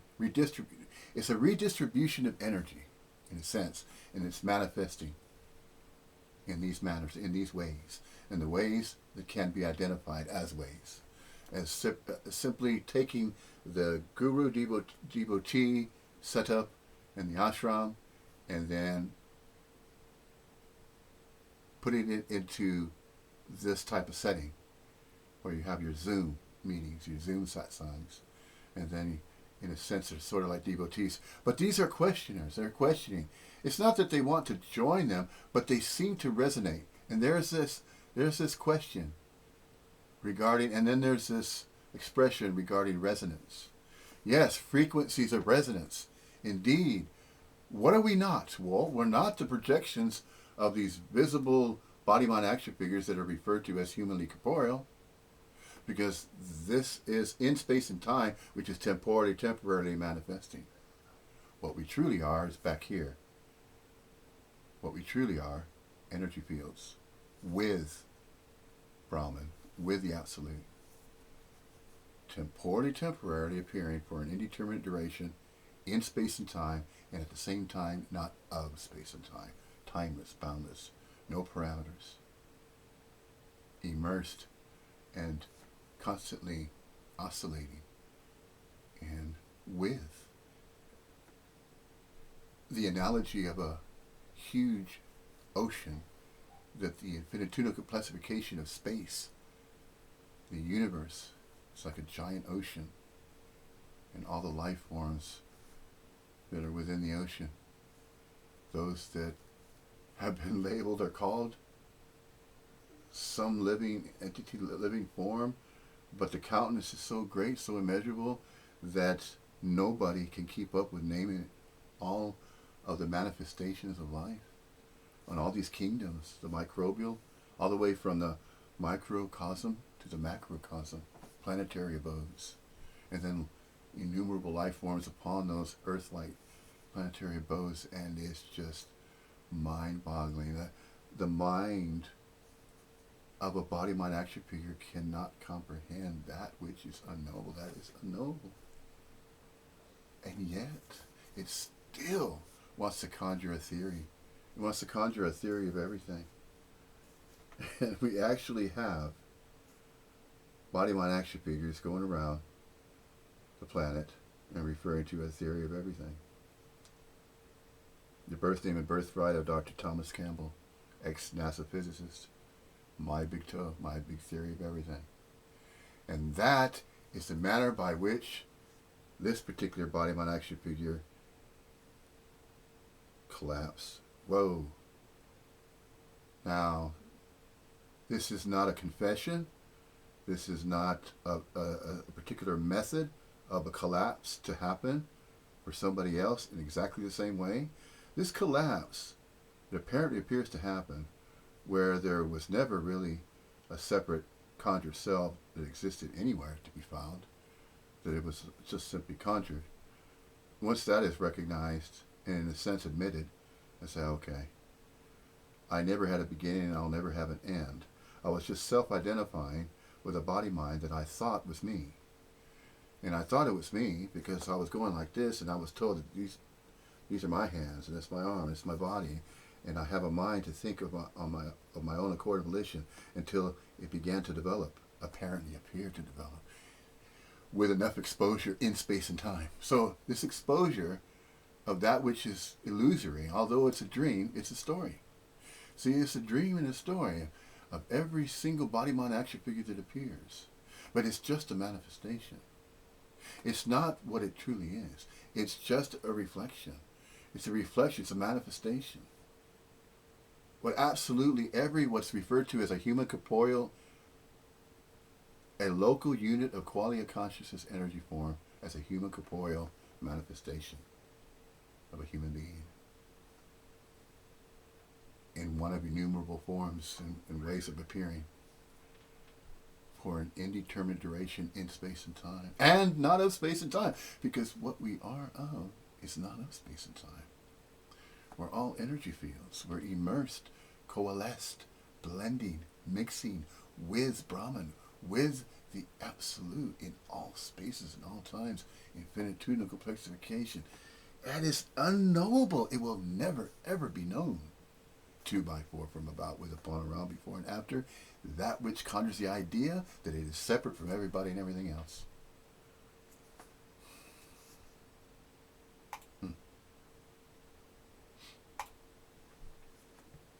Is That doesn't help me though.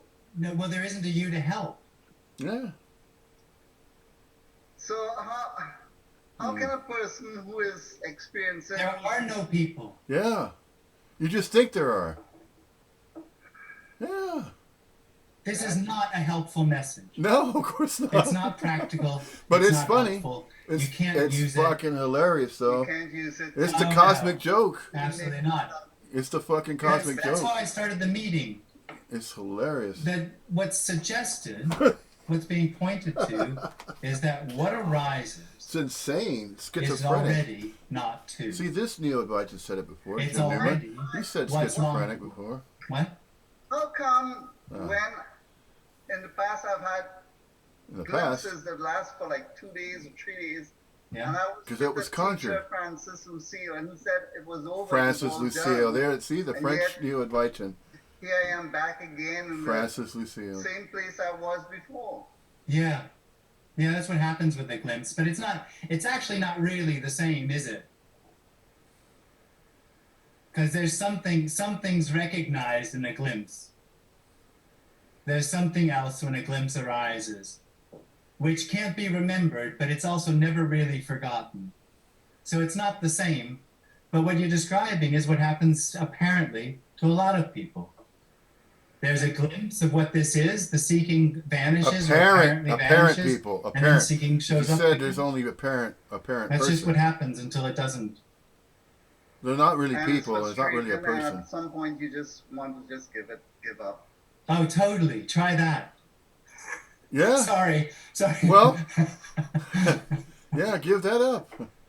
No, the thing is you're talking to me as though you had free will and choice. You can't give up. Yeah. You can't stop.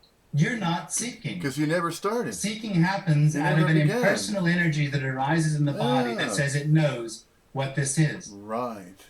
And it has to do And then it something goes about on it. hoping to know enough Yeah. to feel complete. To do something about It's it. a hopeless search. There's nothing that Because has to be done about it. completion is this Everything already. already is, right. Complete, And nobody whole, ever perfect. gets it. Right. Complete, So whole, Jim perfect. didn't get it. It's not a getting. Jim doesn't know what this is. There you go. Jim died and seeking stopped. Yeah. And what's left is the this birth conversation. name and birthright that was given to It's it. everything. There's no need for it was anything given else. its own life, and it thought and it believes that it had its own life to live. That's Okay. the birth name and birthright. Thank you. I guess That's how the subconscious conjures itself. Thank That's you, it. I guess. Oh. That's how it gets conjured. Yeah. Jim, may I ask a question? Uh-oh. Yes, here- sir. Uh-oh. You just said Jim died. Yeah, apparently. Yeah, you seem very alive to me. Yeah. And Yeah, to a me, he would. Okay. Yeah, to a me, Jim would seem alive because you're self-identifying. You self-identify with that body, mind, action figure that you look upon in the mirror and you say, well, this is my birth name and birthright, and you may express that way.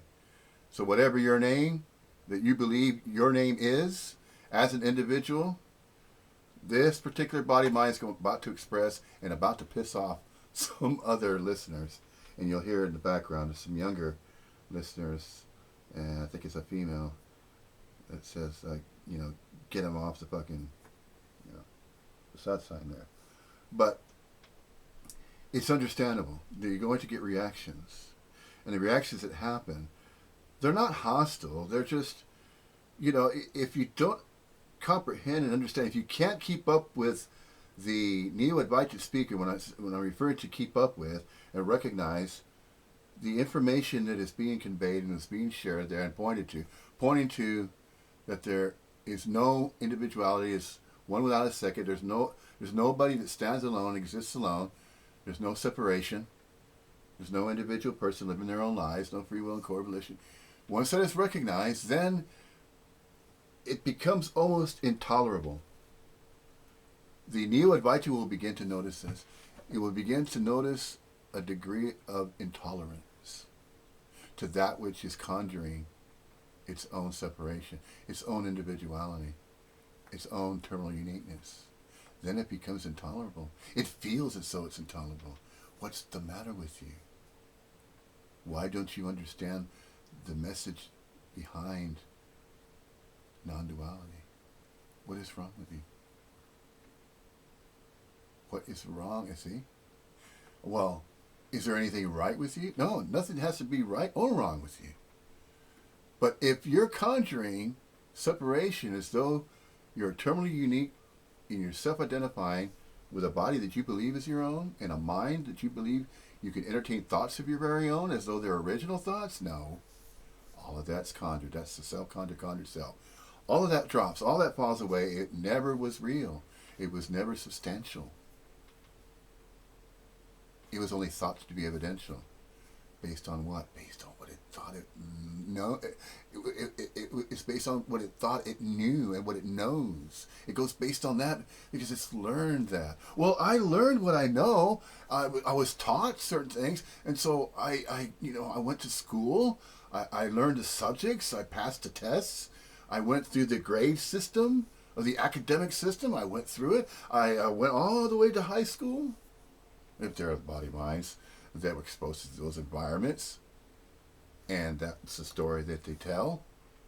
Yes, and it's a little bit different here in the United Kingdom, and in other parts of the world. There's different ways that a body mind action figure learns how to live within the environs of an environment that apparently appears to be an environment of nature, and this apparently has apparently been appearing for billions of years, and that the planetary abode's been around for such a long duration of time that a body mind action figure can't even fathom how long this abode has harbored innumerable life forms, all the way from the microbial life, the microcosm, to the macrocosm of the earth itself as a living in space, throughout the infinite universe. It is one of billions and billions of other the countless immeasurable of Earth-like planets that most likely, the probability is very strong, the most likely apparently appear to be among the infinite universe, and there's no end to that, because it didn't even start. There's this idea of a Big Bang. Well, yeah, that was the beginning. That's when everything started. No. How can anybody claim to know that? See? It's theorized. That's about the best that any body mind action figure can hope for, is to theorize. So they come up with it. There's Dr. Thomas Campbell, the name of birthright, the ex-NASA physicist Dr. Thomas Campbell. He has a 3-part book series called My Big Toe, My Big Theory of Everything, and then he goes and lectures throughout the world. He goes international. He's internationally known. He has his own groups. In a sense, he's kind of like the guru and the devotees, the students that follow what he has presented, the information that he's presented in this 3-part book trilogy of My Big Toe, My Big Theory of Everything. And then there was the British equivalent, Anthony Peake, that comes up with his own material that he claims and has a certain take on what's similarly referred to. And then there's Michael Talbot with a holographic universe. And then there's these other names of birthrights that wrote books regarding the nature of reality and about all these different theories they're conjuring because they want to know. They're trying to figure it out. So they make these claims. They lay claims to books and literature and information that they feel they need to share to the masses. It's all conjured. All of that is conjured as well. All that too is conjured. All of that doesn't matter, has no meaning, reason, purpose. Because it's unknowable. There is no theory of everything. Everything cannot be theorized. No. You silly self-conjured self. Isn't that something? Once it is recognized, but not by a separate recognizer. It's just somehow noticed. It is somehow witnessed. An energy field. Timeless, boundless, endless. It will disappear. Eventually. It will no longer appear humanly corporeal. For an indeterminate duration in space and time, there's what it thinks it's living a life, if it's lucky, for 80 or 90 linear years, as the belief in the illusion of time goes, as moments go by, seconds, and then seconds into minutes, minutes into hours, hours into days, 24-hour period, and then a week, then a month, and a year, and a decade, and a century, and it's just this measure of time, of moments going by. Are we each living our own lives as moments go by in various different environments throughout the world? It apparently appears to be that way, but that's the story. It's a story of Earth, story of reality. And it's not a shared reality. It's thought to be a shared reality, and it's thought to be a societal structure. None of these subjects that are subjectified regarding concepts and ideas and all these thoughts that are conjured, they can be agreed upon, and then we can have these groups that go in these various ways, and then they form these Zoom clubs, these Zoom groups of various subjects. You've got your big theorists of everything. You got them, and then we have our various non-duality groups, our Neo-Advaitin groups, and we have our Tony Parsons, and we have our Richard Sylvester, and we have our Andreas Mueller, and then we have Paul Newman, Paul Hederman, and then we have Jim Newman. And so, see, these birth names and birthrights, they all seem to be expressing the same message regarding non-duality, non-dualism, but they're really saying the same thing. They're enunciating, they're expressing the same thing regarding the universality, regarding the message behind non-duality, and even going back to the original 108 Upanishads, the first written ones that were vocally transmitted. And when they were transmitted, then they were put into Sanskrit and then written out, scribed. So that which was uttered, that which started from mind, it started from consciousness to mind, and then it went to the uttered word through languages spoken regarding Advaita Vedanta, all that is and is not, the Brahman, the absolute, and then Maya, the impermanence. And so that was put into the 108 Upanishads, and then into the Gitas, and then it began to branch off into other languages, transliterated, and then a lot of what were thought to be meanings and reason purposes were thought to be lost. Nothing was lost. Nothing was neither gained or lost. It was simply pointed to. Does this body-mind see what the other body-mind seeing? No. What is seen is only thought to be seen.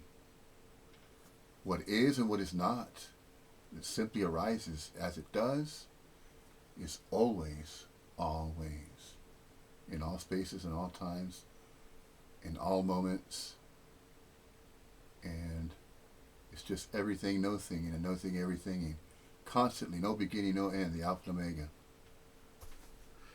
And it cannot be explained, it cannot be known how it is both real and unreal, observable and observable, knowable and unknowable. It is and it is not. There's antiphonous that is and is not. That's the great mystery. And will always remain a mystery. Always will remain a mystery, to, by, for, from, about, with, upon, around, before, and after. That which believes it is a separate human being. It's a separate person living its own life. It's not living its own life. It only believes it. It only thinks that it's that way. That it's this way, or that way, or some other dual way, some other conditional dualistic way.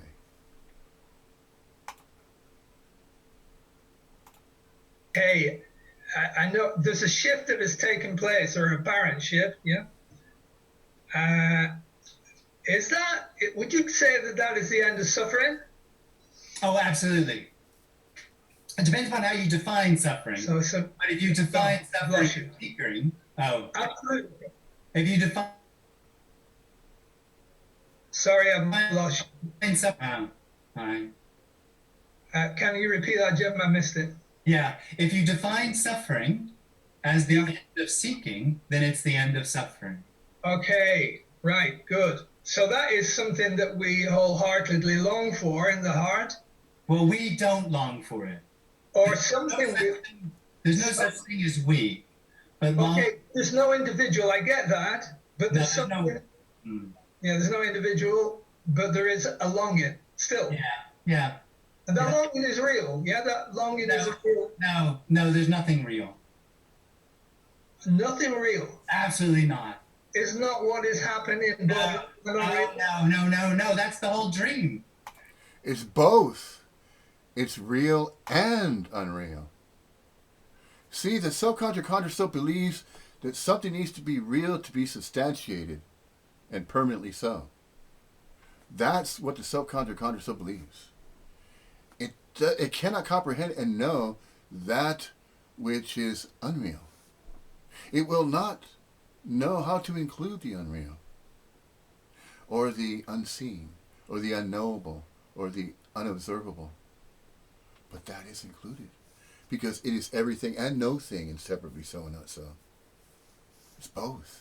It's not exclusively permanently so. It's not exclusively a particular way. Nothing is a particular way. It never was a particular way. It never was that particular way that the subconscious conjure had conjured, is that it thought and it believed and it said, well, I know what I know. And I can actually do something about what I know. I can write a book.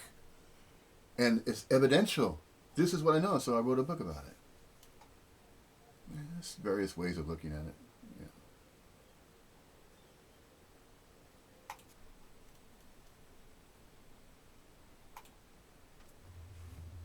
Real and unreal. No, Real and the unreal.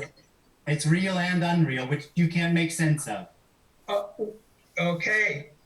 It seems real that there's a part that is not, that longs for the end of the individual. Yeah, and that seeming real is the dream of the individual. That anything is real. I get it, that what it is that you're saying about no free will, and yet at the same time part of me says, well, what also you're pointing to is a most awesome acceptance of what is. Oh, absolutely not. No? Who would accept? That part that is not the individual. No, there's no, that's too mundane acceptance. This is, in a sense, you could say beyond, but not in a special way, a beyond acceptance. There's no one to or not to accept. I get there's no individual, but is there not part of consciousness that is... There's no consciousness, man.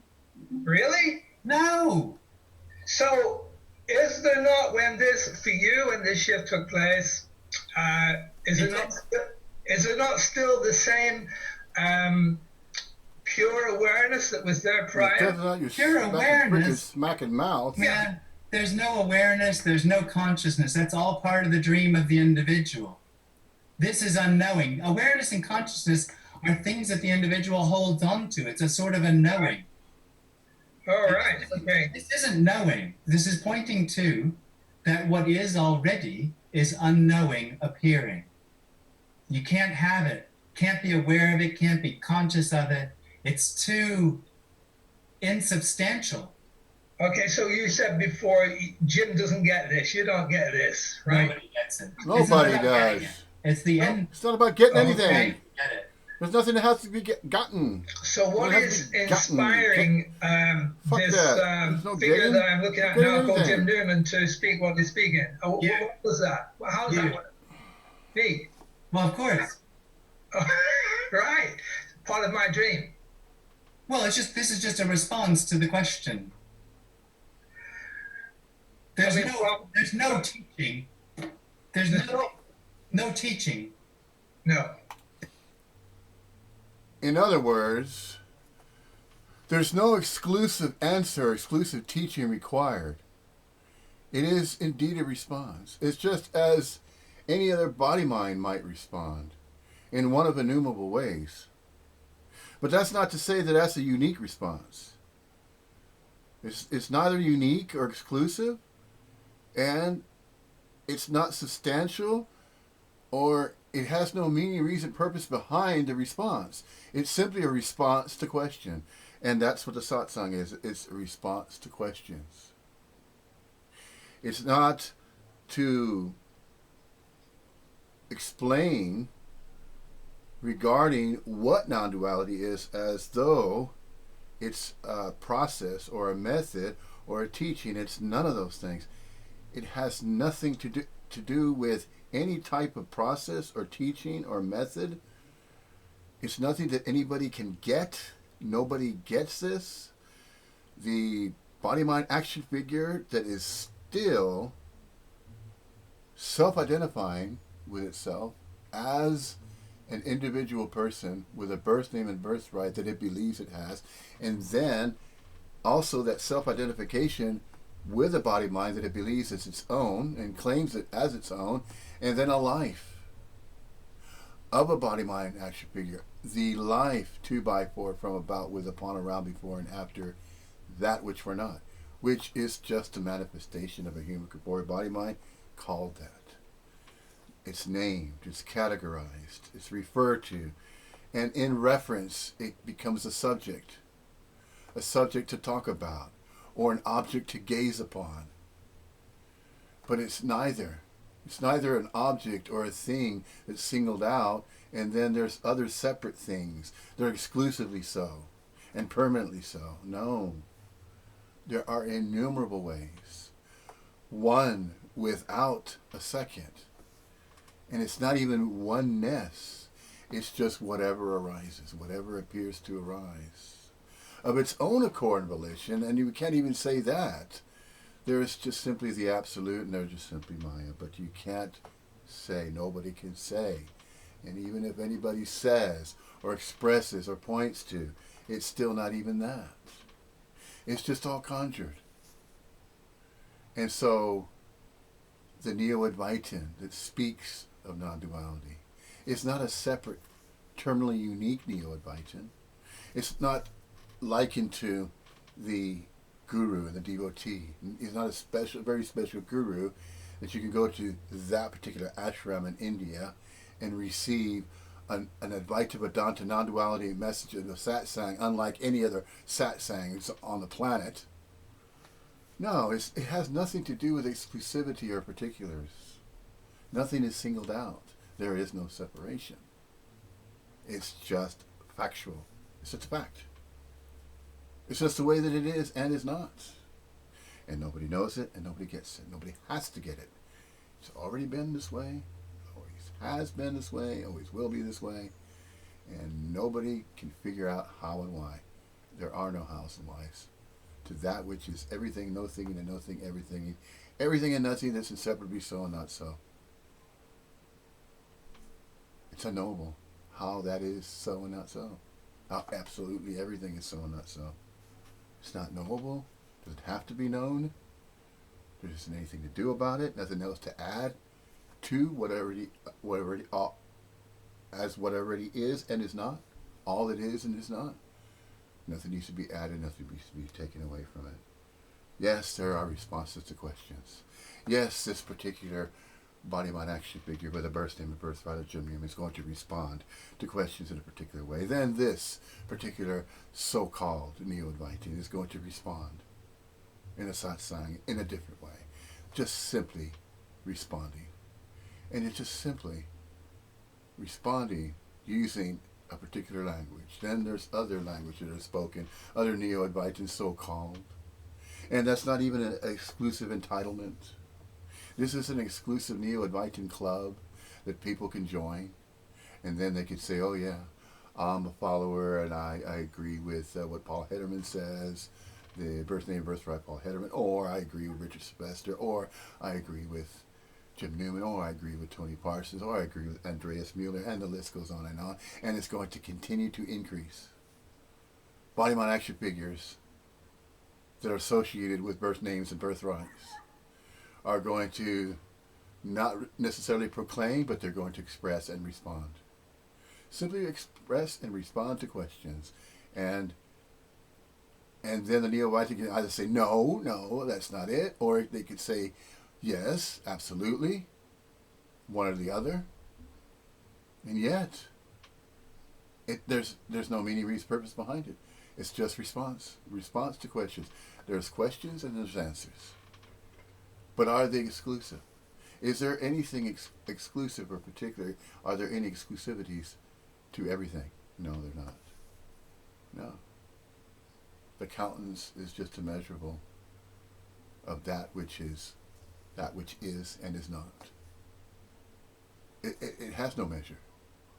It's boundless, it's timeless, no parameters, no beginning and no end. That's the Alpha and Omega. It's the absolute. Brahman.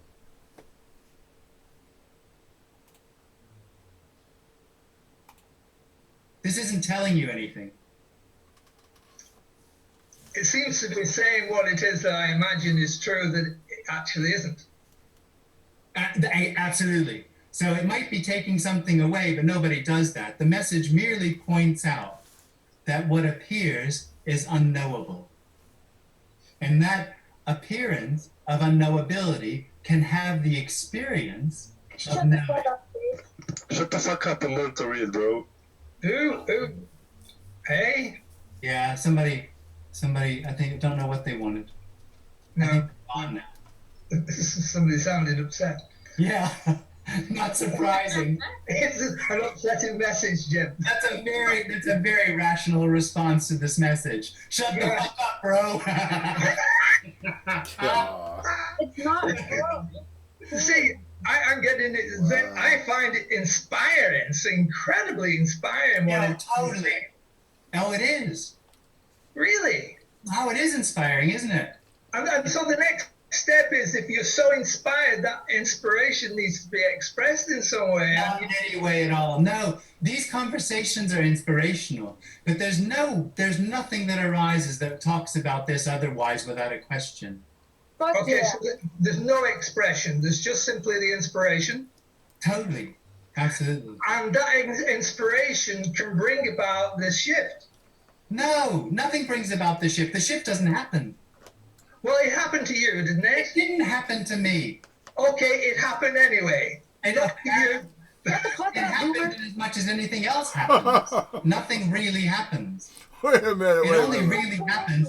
There's only See, that right there is an example of a young body mind that's hearing a couple of adults arguing, and then this is how it's expressing. Shut the fuck up, you goober. And goober is obviously another word for like nerd or a bubba. I'll stick my finger in my belly button. I can't do that because I'm from the South. I'm from Texas, and I have relations with my family, and the kind of the image of a somebody that's not quite conversational, or really not educated at all, or uneducated and a little bit awkward, and there's that in society. See, the societal structure is churning these type of images of body mind action figures. Body mind action figures are reacting, and they're reacting to stupidity and ignorance.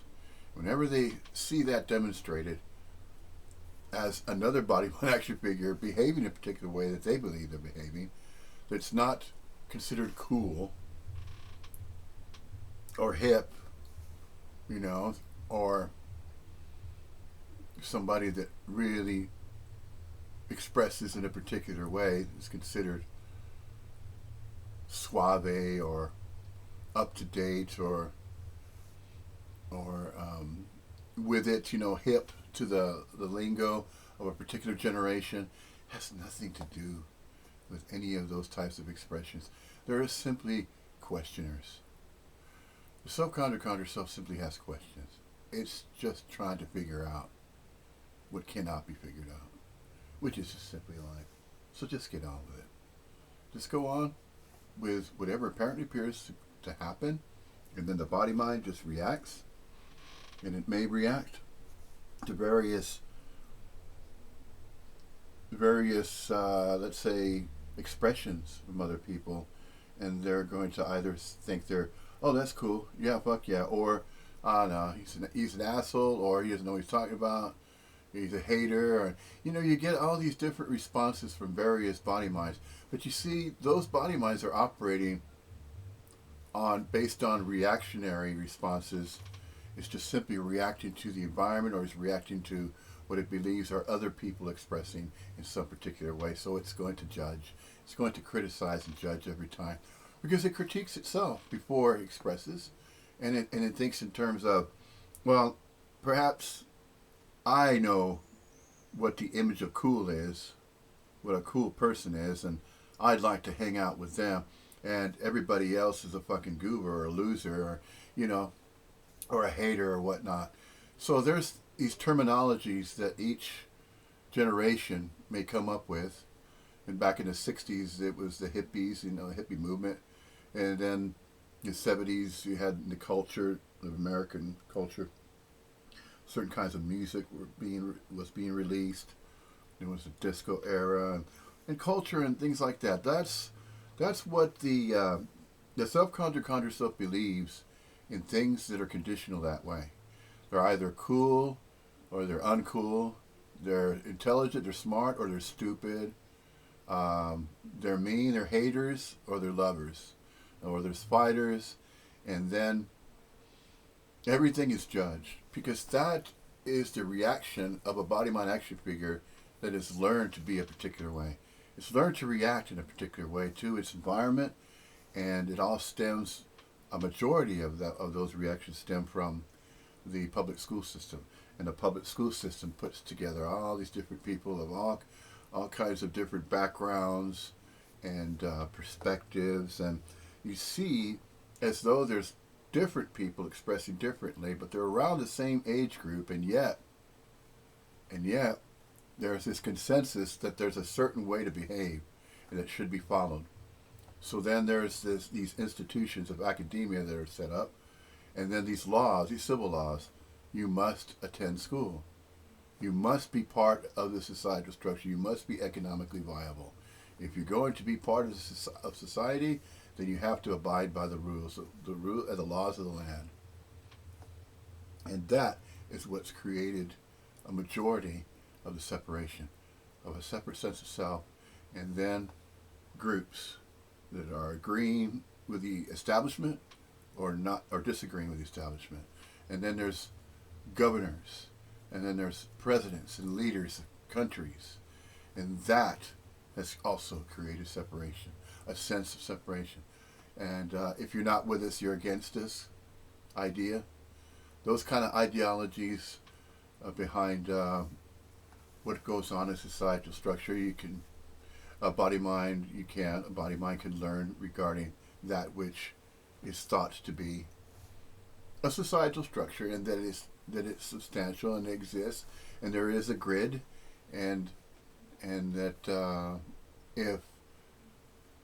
if a young person that's considered to be a young person needs to prove themselves, they need to go through the school system, and they need to pass certain percentages of grades, and they need to develop through what is referred to as certain subject matter that needs to be learned and then mastered and then passed, and then each grade has to have a passing grade of each grade of development, and there's certain subjects that are studied.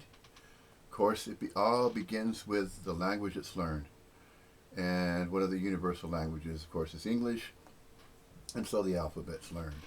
So the body mind grows up thinking, okay, I have to go to school because I'm told I have to go to school. Or it happens that body mind action figure happens to be in a family where there are spiritual beliefs or no spiritual beliefs at all. Maybe there's an atheist family.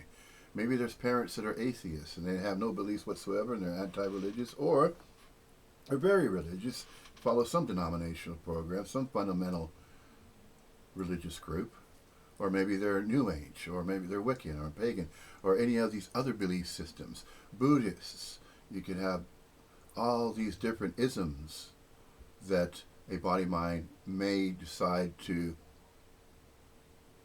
express. They may gravitate to various belief systems and beliefs, but it has nothing to do with any of those things. This, what simply is, has nothing to do with any beliefs, any knowings, any certainties, any specifics, any exclusivities, no particulars, nothing singled out. Everything just simply is what is and what is not. Everything, no thing, and no thing, everything. Everything and no thing is separately so and not so.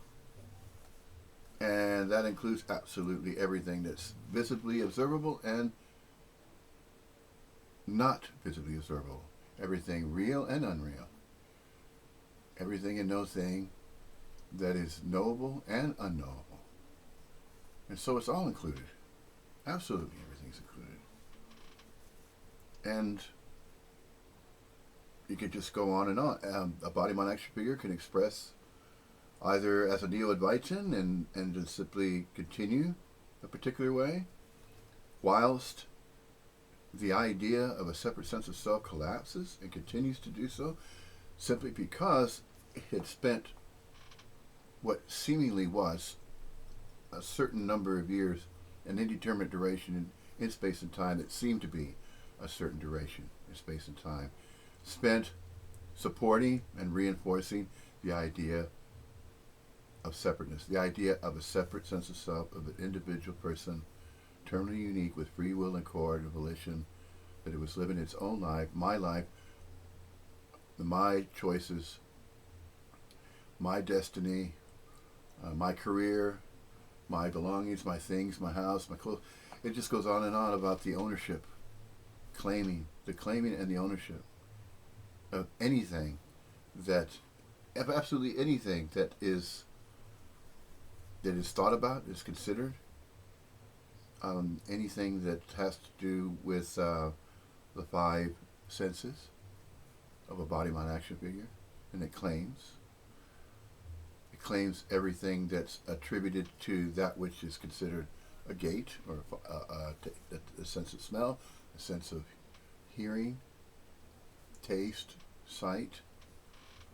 And so all of these senses, it claims its own feelings. It's saying, well, I feel happy, or I feel sad, or I feel frightened about something, or I feel reluctant to share anything with anybody else. So it thinks in terms of all these various dualities, conditional dualities, that my life has to turn out a particular way, and if it doesn't, well, then I'm going to react in some particular way based on what I believe should be happening in my own life. So it has nothing to do with anybody's life. Nobody's living a life of their own. Nobody's living a life of their own. They only think they are. It's only believed. It's only thought to be so. When it's neither. It's neither so, nor is it not so. A dream that something needs to happen in the dream of the individual. Yeah. The Poetry individual is the class is recognition that bullshit. nothing That really poetry happens. crap. No. Nothing really This is, happens. This isn't really happening. Sir, someone has a question. I was looking at what it is you were saying about, or rather, the event that took place, that when It's not real, man. You're not going to find it. No We event. can't talk about the event that took place as though it's real. It No doesn't really event, happen. no story. Okay. If you want that event which took place, this is that. Oh, right. You can't find it. Okay. How can you find what is already? I love that. I mean, I love the fact that, everything that you say in response to what I'm saying points to the fact that everything that I'm saying is ridiculous because this is a dream and you Well, it's can't not make any ridiculous. sense out of it. It's not ridiculous. It comes out of the dream, looking for something other than what arises. And there just isn't anything else. So the question is, did I ask this question, Jim, that is this the end of suffering? And I think you said, yes, it is the end of suffering. If we define suffering as seeking, this is the end of suffering. Yeah. So that brings a motivation, doesn't it, to end seeking? Well, the seeking doesn't want to end seeking. Seeking wants to survive. Why? Well, it's afraid of death. Oh, maybe not. Oh, it is. It has some concept of what it thinks death is going to be so that it feels good about it. Because this is death. Death and unknowing is the same thing. Fine. Quite. Yeah. This is death. What we call life is death, and it's very tiring. It's very tight. It's very constricted. It's very. No, we've lost each other. Oh, I'm talking about this is unknowing, yeah. which is death to the individual. Right. It can't be wanted. There's a sense, though, that the individual is an encumbrance, and that freedom would be the end of it. Well, the end of the individual is the revelation that there never was one. Quite. Yeah. So this is all there is. This is all there is. Yeah. Yeah. Yeah. But when you say it, is it different from when I say it? Absolutely not. Okay, great. Then we're one. Well, we're not separate. There's no separation. No, There aren't two to come together. no. So I'm totally in agreement with everything you're saying, and I have been listened to a few times, and there's nothing I can say that will say, well, It doesn't matter. It doesn't matter if a body-mind action figure believes they're agreeing with another body-mind action figure, or they're disagreeing with them. That never mattered. Because there's no meaning, reason, purpose for two to get together and have a debate. And say, well, I see it like you see it, or, oh, no, I get what you're getting. That has nothing to do with that. No. See, the self-conjure so continues. The habitual defensiveness of conjuring more and more uniqueness, more and more separation, more and more of what I think, what I feel, my opinion of you, your opinion of me, and it goes on and on. That freaking conjure so game. This game of, oh, well, I want more of what you have. You can't have what I have, and have this and have that, and nobody has anything substantial. There isn't anything that is better or worse than anything else. Nothing is singled out that way. It's thought to be, it's conjured, it's believed to be, because a self-conjured self thought that it was learning something that it needed to know, something that was knowable, and whatever is knowable, it wanted to take that knowable and then file it away in a mind that it believed was its own mind, to have a knowledge base, and then, okay, I know this now, but I need to study this other subject, so I'm going to continue to see if I can know more. That which is knowable. So I want to be a type of a person that can say, oh, I know about that, a particular subject. It doesn't matter. It doesn't matter what is known or what is not known. The knowables don't matter. And that which is doing, or an action that's taken. Individuals apparently appear to take actions, but there's nothing significant about them. There's nothing significant about knowing anything, and there's nothing significant about doing anything about what is known. Or to know and to believe that, well, wait a minute, I know what I believe because I can think about it. So if I can think about what I know and believe, then I can take action based on what I know and believe. No. That's separation. That is the self-conjure self. Continuing to perpetuate more knowings and more doings. And then adding on more ideas, more concepts, more subjects to talk about, more objects to point to and say, oh, well, that's that way there, and then there's another particular way that is, and that's really physical, it's permanent, and I'm all part of it. No.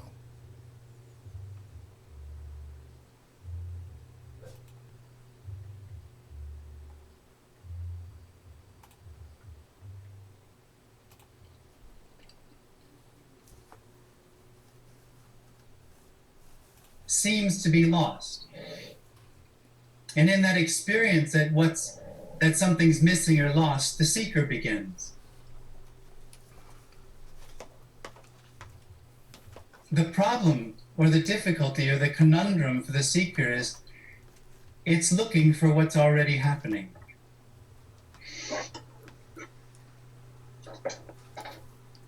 So the message isn't about the end of seeking. It comes out of the end of seeking, but it's not suggesting that there needs to be an end of seeking. It's not suggesting that there shouldn't be the experience that what's happening is real, or that there's something wrong with the experience of the mystery that is already everything is lost. It's just a reminder, a message, a pointing that says that's not true. Nothing's lost. There's nothing to gain. The end of the seeking isn't the finding of anything. So this doesn't have any answers. There's nothing on offer here. There's nothing to give. There's no then special knowledge about what death is or what's beyond the appearance or anything. There's no specialness that arises. It's actually the end of specialness. The end of seeking is what's happening without seeking. And that's it. Yeah, that's enough. That's a good start. So I guess we'll open up the questions. And like Rita said, last time everybody was very polite. And so there was no need to control the situation. So if you have a question, just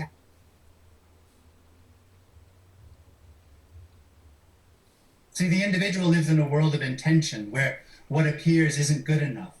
And so it expects things to, it has a conditioned idea or concept of what this appearance should and shouldn't be, which is just a reflection of its need for this appearance to become something else. So it says certain things are good and bad, certain things are bad. It has to, that's its path to find what it feels is missing. Conditional duality. So it has to say death and destruction is bad, and love and all these other things that it thinks babies are good. No. And that just completely misses the mystery that arises and appears as war and as babies. Right, because it does, from my past experience, it appears that trauma, etc., things, war or whatever, happens so spontaneous, and it's like it just appears. This is spontaneous. Yeah. This is spontaneous. Spontaneity. Yeah. There is only that spontaneity. Spontaneity, there you go. Yeah. Unconditioned. This is chaos. Right. Yeah. Cool. Appearing as order. Thank you. Chaos appearing as order. I appreciate your talks. Yeah, thanks. The infinite specification appearing finite. I wonder sometimes why I'm drawn to this message. I don't really understand it. I guess it can't be understood. I haven't had glimpses, and I'm not particularly unhappy. And I'm just wondering, is there something else that draws me to the message? Is there some? Who cares? Yeah. Yeah. So that's the answer? Yeah, I don't have a better one, sorry. Nobody cares. No problem. Nobody has to care. Tony say at one point that people either reject the message, or they're fascinated by it, or they recognize something in it that's maybe deeper than the me. And I wonder if that might be, does it resonate with something that's deeper than me? Only, it doesn't resonate with the me. It either can't do anything with it or it has to reject it, because it doesn't actually acknowledge a me. It doesn't recognize that there is an individual. And it doesn't recognize it because there isn't one. Yeah. So really the thing that attracts the apparent me to it is not me. It's just no. It's the same thing that delivers the message from you. Yeah. Okay. Which is the same thing that's asking this question. There's nothing else. It's a dream that there has to be something else. Right. This is already fulfilled. Okay. Thank you. Good answer. Thank you. Hi, Jim. Hey. Hey, man. Thanks for doing this. Yeah. So, there is no individual. I get it. It's utterly frustrating. Yeah. To hear that. And my question is that, so what you're saying, there's nothing to do about it. Right? No, there's no one. No, I mean, cannot do anything about it. Well, there's nothing that needs to be done because this is all there is. Okay, so everything is just fine as it is. No, of course not. nobody would say that warmth is fine. It's just what seems to be happening. There's just what seems to be happening. It's emptiness appearing. And it has no intention, it has no need to be what it is or to change. It's utter freedom, just appearing. And that appearance can be beautiful, ugly, wonderful, terrifying. It's just what happens. And that which interprets, that which is interpreting something to be terrifying or wonderful or happy or sad, is the conjured self that believes in conditional dualities of things that are not happening. It's not happening. It's thought to be happening. It's thought to be happening 2 by 4 from about with upon around before and after, that which believes it is separate from everybody and everything else, and that it's self-identifying with its own life, that it has its own body and its own mind to entertain thoughts, its own life to live, its own free will and choice, to make decisions 2 by 4 from about with upon around before and after itself, and it goes on and on that way with no collapsing. No collapsing. It might collapse, or it may not ever collapse. And what is to seemingly collapse would be the conjuring of the beginning of a life and the end of a life. And that's not happening.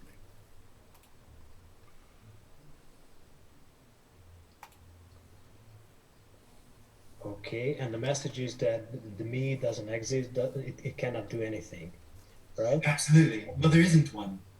Yeah, there isn't one. And my question is that I know only 2 people saying this sort of, it's an extreme message. Yeah. There are a variety of teachings out there, religions, and each one of them has something to offer to the person, to the individual. So it implies to me that, I mean, these teachings, I mean, the me can do something about it. Okay. Whereas what your message totally disagrees with that. Yeah, that's true. So it's not even my message. I mean, I know. I knew you were going to say that. So the message here, and I mean, how come it's only 2 people saying this, and the rest of the teachings, worldviews, religions doesn't comply with this message? Yeah, I don't know. I guess the other people who where this has been recognized know better than to say anything.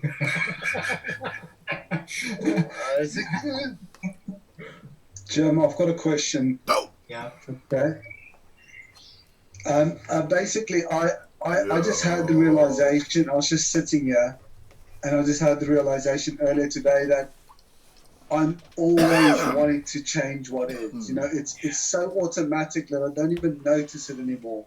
You know, I was just sitting and thinking, just this has got to change, and then it'll be fine. Yeah, totally.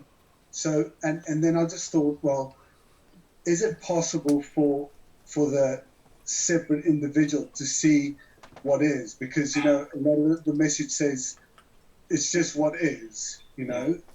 So again, me trying to do something, I was thinking that I was sitting in, I was thinking, you know, this can't, I could actively see my brain rejecting, like, this can't just be it, you know, me sitting in this chair in my living room. Too simple.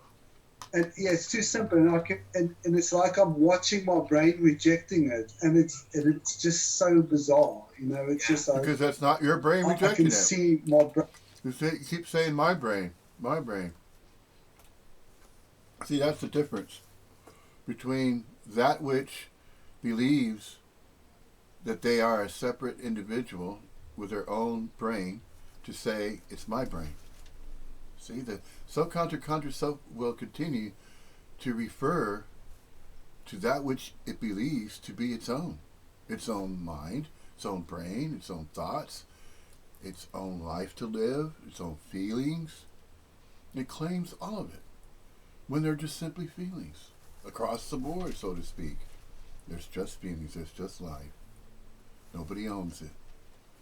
There's no individual that's no better, no worse than any other individual, because there are no individuals. There are no individual people. It's just thought and believed to be so. It's thought and believed to be permanently so, with a beginning and an ending, with a birth and a death. It's not that way. It's not the way that it's conjured. It's not conjured by the two. It's not conjured 2 by 4 from about, with, upon, around, before, and after. That which believes it is separate from everybody and everything else, as a self-conjured conjured self.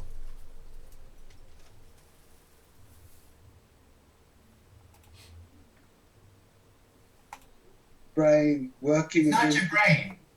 It's not your brain. There, see? It's an energetic rejection. The brain is just news. No. It's just a reporter.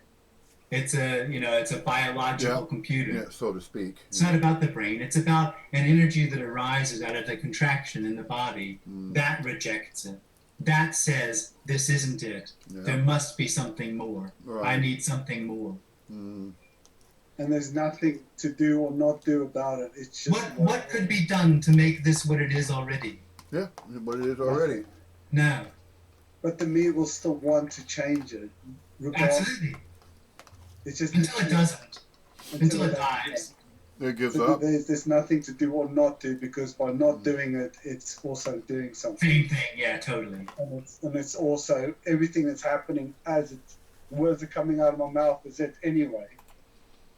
Even if a body-mind claims to make a choice, not to make a choice, it is still already made a choice that it believes it has. It believes it's made a choice.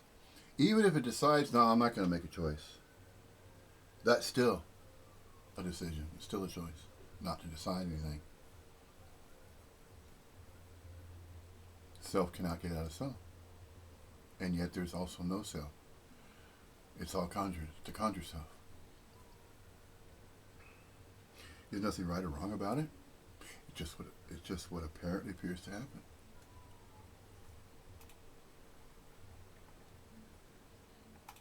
Absolutely.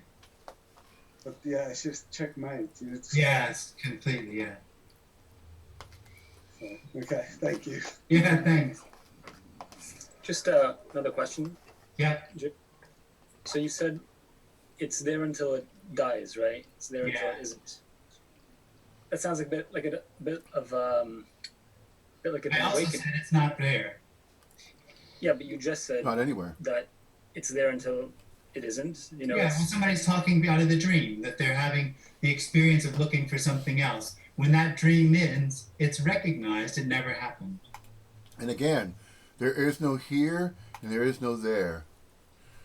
Referring to that body-mind is asking these questions, or any other body-mind action figure has a question, to say that they are there, or something is here, or something is there in some fixed position.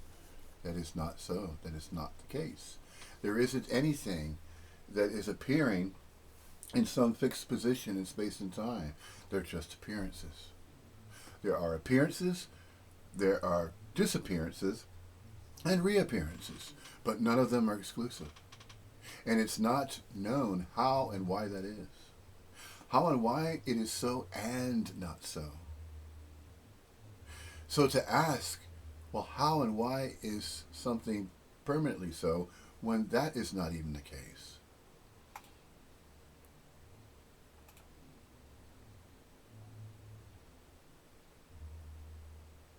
So either the subconscious conscious is going to entertain that idea, to think in terms of, well, I feel that I'm living my own life, and why do I feel that? Because you believe it.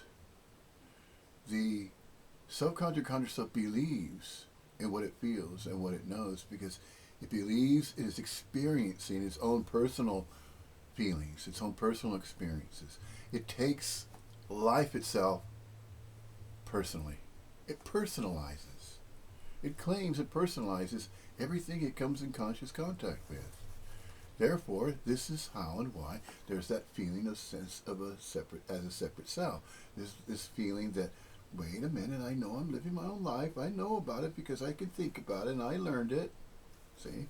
Continues to claim it doesn't understand how to recognize that that's not it. That it is beginning from this sense of a separate self, that it is that, but it is not that. It's neither. It's neither real as that, nor is it exclusively and entirely unreal. It's both. But as it's appearing and manifesting as what is referred to with references, and when the subjectivity and objectivity is included, then that interferes with what has always been already anyway. So nothing can be added or removed from what simply is this. What is simply this, that is and is not, it's everything and no thing, inseparably so and not so.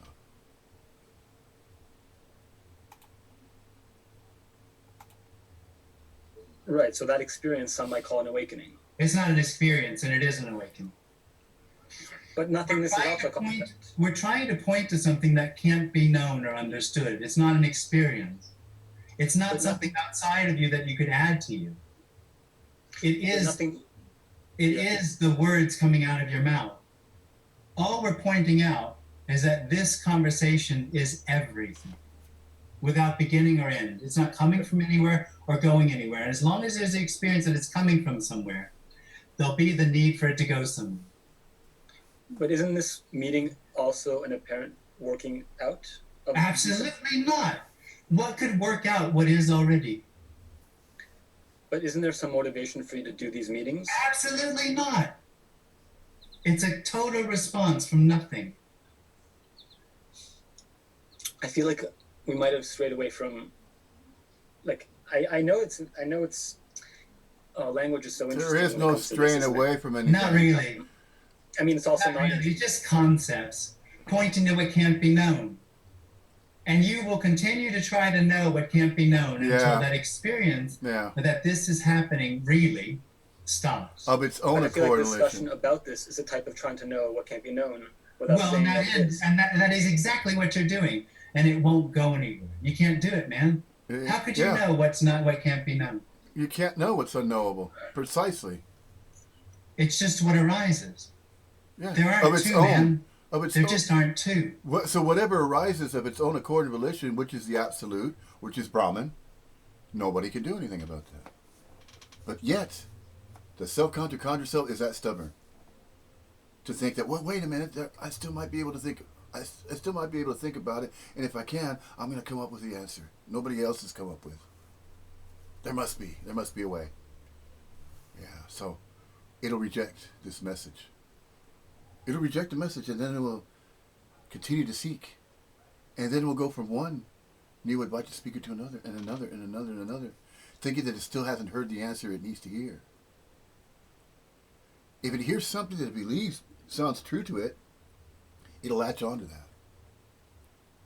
Because it seems seemingly true, 2 by 4 from, about, with, upon, around, before, and after, that which is not permanently so.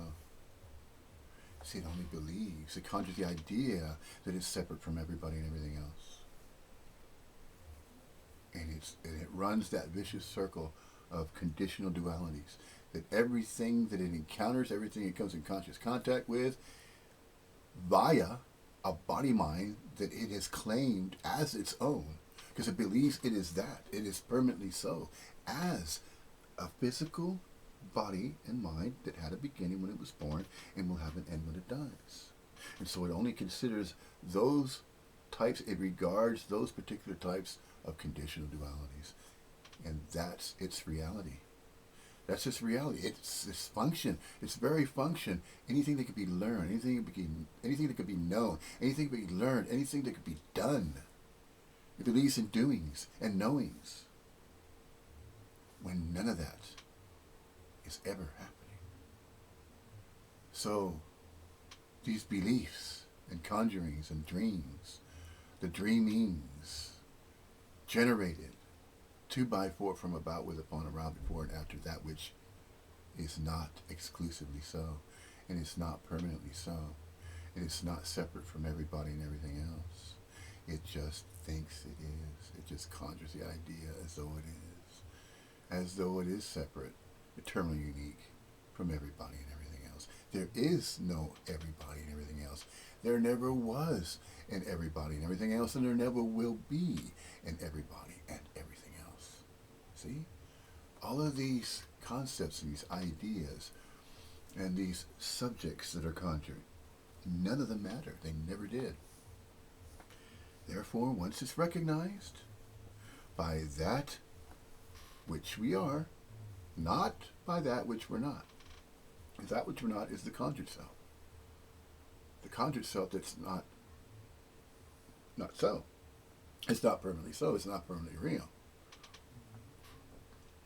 The energy field as that which we all are, and when we say we all, although there is no we is attributed to groups of self-conjured, conjured self that are in agreement that there is a societal structure and that life's appearing in some particular way with conditional dualities of right and wrong, of moralities.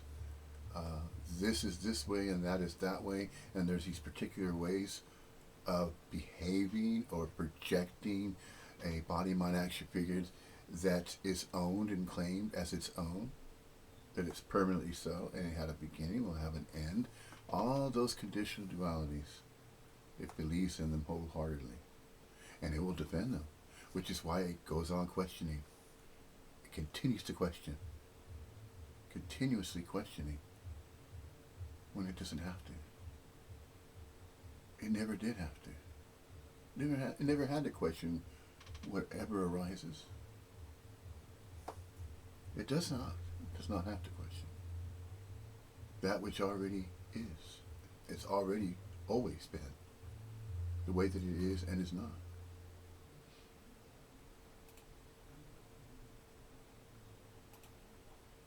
It's simply a singular appearance that might appear to, but it's not to. There's nothing happening, so there's nothing to find. There's nothing to work out. There's nothing to know. And yet there seems to be an interaction happening between all of us here together. Well, yeah, apparently. Apparently. That's just what is arising as apparent interaction. Temporally temporary. So I guess what we're speaking about, there's not even a point to speak about it, and then what's left to speak, right? And then what's left is just living life. Well, nobody lives life. There is no life. There's just a conversation. What's left is what already always was. There isn't an always already was. There's only what arises. But but what I just said sounds the same way as same thing as what you just said around what's yes, rising. so you misunderstand what's being said. That's all right. There isn't an always. Well, there is what is apparently. Well, only but it's emptiness. It's not real. You can't recognize it. If you know what is, you're in a dream. Knowing what is, understanding what is part of the dream of the individual, which leads to seeking, or is seeking. It was in the act of seeking. Yeah. I have some time. I've had some time ago a glimpse, and it was about 4 or 5 hours, not more. But most of it I cannot remember it. But what? It didn't happen to you. That's why you can't remember. I cannot speak with you otherwise, and yeah, I know. But I can remember there was not a feeling, an awareness of non-separation. Yeah. And it was very strong and very beautiful. Yeah. And my question is, you said there is no awareness. No. Nothingness. But what was that was aware of the non-separation? Nobody was. You don't remember what that was like. Yes, but it seems to something remembered. I know, exactly, and that's not what happened. And you say that in nothingness there is no awareness, not impersonal or no awareness at all. Just to be clear, what we're talking about is knowing. Awareness of, conscious of, is a sense of knowing. Knowing is an experience of solidity, and that arises out of that contracted knowing energy in the body. And when that collapses, apparently, if that other guy is listening, not really, then it's obvious no one's aware. There's just unknowing. Yes, I don't speak about personal awareness. I'm What I'm not suggesting aware. is only personal awareness and only personal consciousness. You can't say anything about what arises. You can't say anything about this. Anything that's said as a form of a description or of a knowing is a part of the dream and of the individual. The conjured self.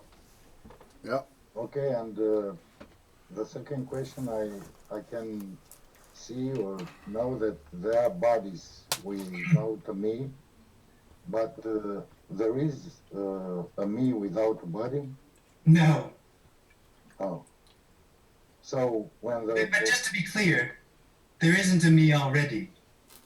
Yes, I mean an apparent me or No, there isn't an apparent me. There might be the dream, but there isn't one. That's the recognition.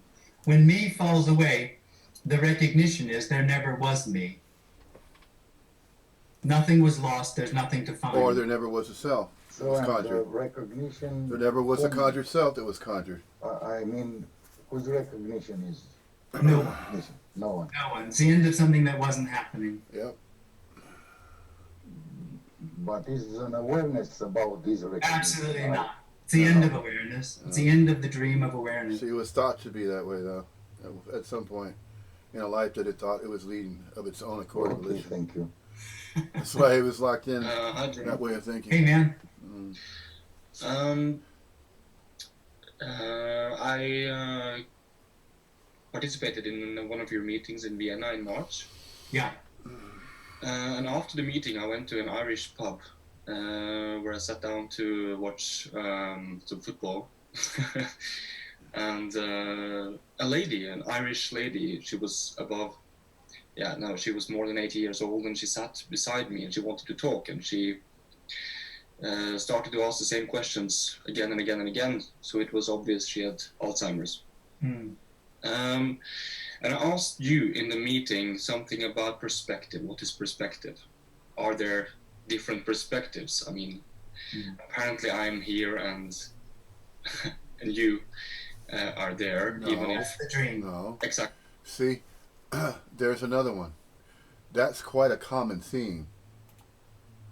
That's quite a common theme. 2 by 4 from about, with, upon, around, before, and after that which is not a separate individual self or an individual person that is singled out as though it's independently existing of its own accord and volition, or that it exists permanently, it's permanently real. It had a beginning and will have an end. No. So again, there is no there is no here, there is no there where you think you are. You just are. You're being. Yes, you are, and you are not. We are and we are not. It is and it is not. It's all one and the same. It's all mixed together, and yes, one without a second, no separation. Indeed. So this idea of fixed positions in space and time, they're only apparently appearing that way, as though there's a here and a there, and then your here is your here, and this there is perceived as a there because it's away from you. See, so distance has nothing to do with it. There's just everywhereness. But that's unknowable. You can't figure that out. The self-conjured conjured self tries to conjure the idea that it's going to try to figure out, to know that. It wants to know that. But then there's that peace that surpasses all understanding. Surpasses. all understanding of knowings. If that's the case, then what's with all the questions? If there is a peace that surpasses all understanding, no questions need to be asked. Everything's already perfect, complete, whole, just as it already is. It's always been that way and will always be that way. But it's not in any particular way. It's always all ways, and even the ways that cannot be known or knowable. There may be knowable ways and unknowable ways, but they're both. Because it is and it is not. It's everything and no thing, inseparably so and not so. And nobody knows that, and nobody gets that. Nobody has to get it. There are no individual people that believe and think that they can know it. That they can know that which is unknowable. No. It doesn't happen. It'll never happen like that. It will never happen in any particular way that is anticipated or is expected. But there's going to be a future time when, oh yeah, I'm going to figure that out. No, I'll know it in the future. So I'll just bite my time. Yeah, I'll just continue living life, and then if I come across it, I think I might be able to recognize it. If I don't, then I'm going to continue seeking and see if I can find that which I think I still need to know about. See, the Conjured Soul continues on that way. Unless it recognizes that it never was. That it never was living its own life. It never was born, and that it will never die. It's just apparently appearing to be a human corporeal body, mind, action figure. No agendas, no reasons, meanings, or purposes, other than the ones that it gives itself. It's going to give itself meaning, reason, purpose anyway. It doesn't know what else to do. It doesn't know what else to know about. It doesn't know what else to think about. If it's entertained so many ideas along these lines, it eventually gives up and says, okay, whatever will be, is going to be anyway, regardless of what a body, mind, action figure conjures.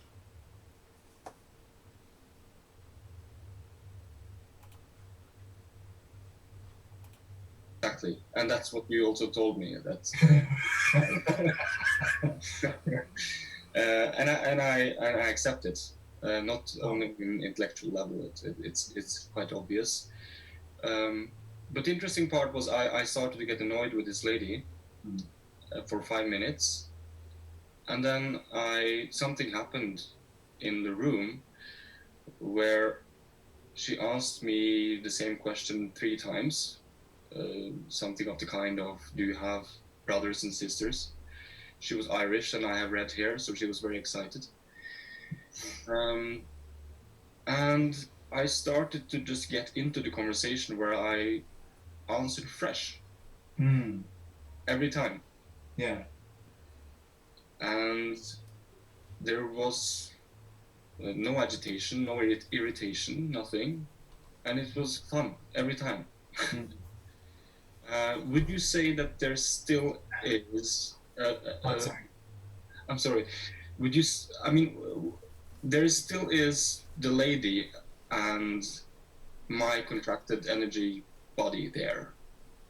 Or even if the situation is I really felt it as non-dual. Well, why not? Yeah, exactly. Why not? Yeah. Because there is duality in non-duality, and it doesn't matter, right? Well, there's the apparent, but there's not two. Yeah, exactly. Yeah. This isn't special. We're not talking about something special happening. Yeah. The only specialness is the individual. So when that stops happening, which isn't special, there's just what's happening, ordinariness. Yeah, exactly. It's just simple. It is. Yeah. Thank you. Yeah, thank you. Hey, Jim. Hey, man. When you use the word dream, yeah, do you use it in the sense that like I dream at night? No, that it's completely unreal. Okay, but the dream at night is still both real and unreal. Totally. So it's something like that, or it's an illusion? No. I guess illusion would be a better word. It's completely unreal. It's real while we're still in it, but It's never real. It never has any reality on any level at all. Only within the dream, for the individual, does it seem real. It's not real. Nothing's real. See, for the dream of the individual, this conversation is part of a real continuum that had all sorts of happenings in it. When there's no one, it's obvious there's no continuum. There's simply what arises, and this is that. There's no dream. So maybe it's like when we say the word country, it's just a concept in the mind, but country doesn't exist. Nothing exists. There's just what arises. We've got a clash of people. Yeah, clash. We've got a fight. I see you now. Let's go. Okay, what do you mean by contracted energy? I've heard this phrase a few times, and I don't understand just the meaning of the words. Contracted, attention, a physical tension in the body. Oh, like okay, like a tension, Yeah, or but it's not gathering anything together. Yeah, okay. But it's not like something that the individual or anyone could be aware of. It's too intrinsic in the experience of seeking. It's only when it falls away that it's recognized for what it was. The seeker, the knower, the owner. Thank you. Yeah, thanks. Hey, Jim. Hey. Hey. So this can't really be said. And at the same time, when I hear people try to say it, sometimes there's this reaction like, no, that's bullshit. And sometimes the reaction like, yeah. And even listening to your videos, if I go back and listen to an earlier video compared to a new one that comes out, the new ones always strike me as closer to it than the old ones. My question is this something that you notice as well? And what do you make of it? Well, since the beginning, there's certainly been a deepening. But, people resonate with different speakers. Doesn't matter.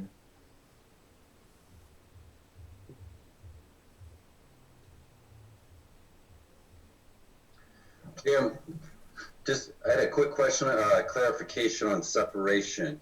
There isn't any. Right, so. Man, that guy is nearly very close in appearance at body mind, Johnny Knoxville. He does kind of have a similar appearance as Johnny Knoxville. Well, the action figure was a birth name and birthright of Johnny Knoxville. Johnny Knoxville. Is that like, if you take a string, there's two ends of a string, there's no separation? No, there's no distance between the two ends. There's no distance. All right, thanks. No distance.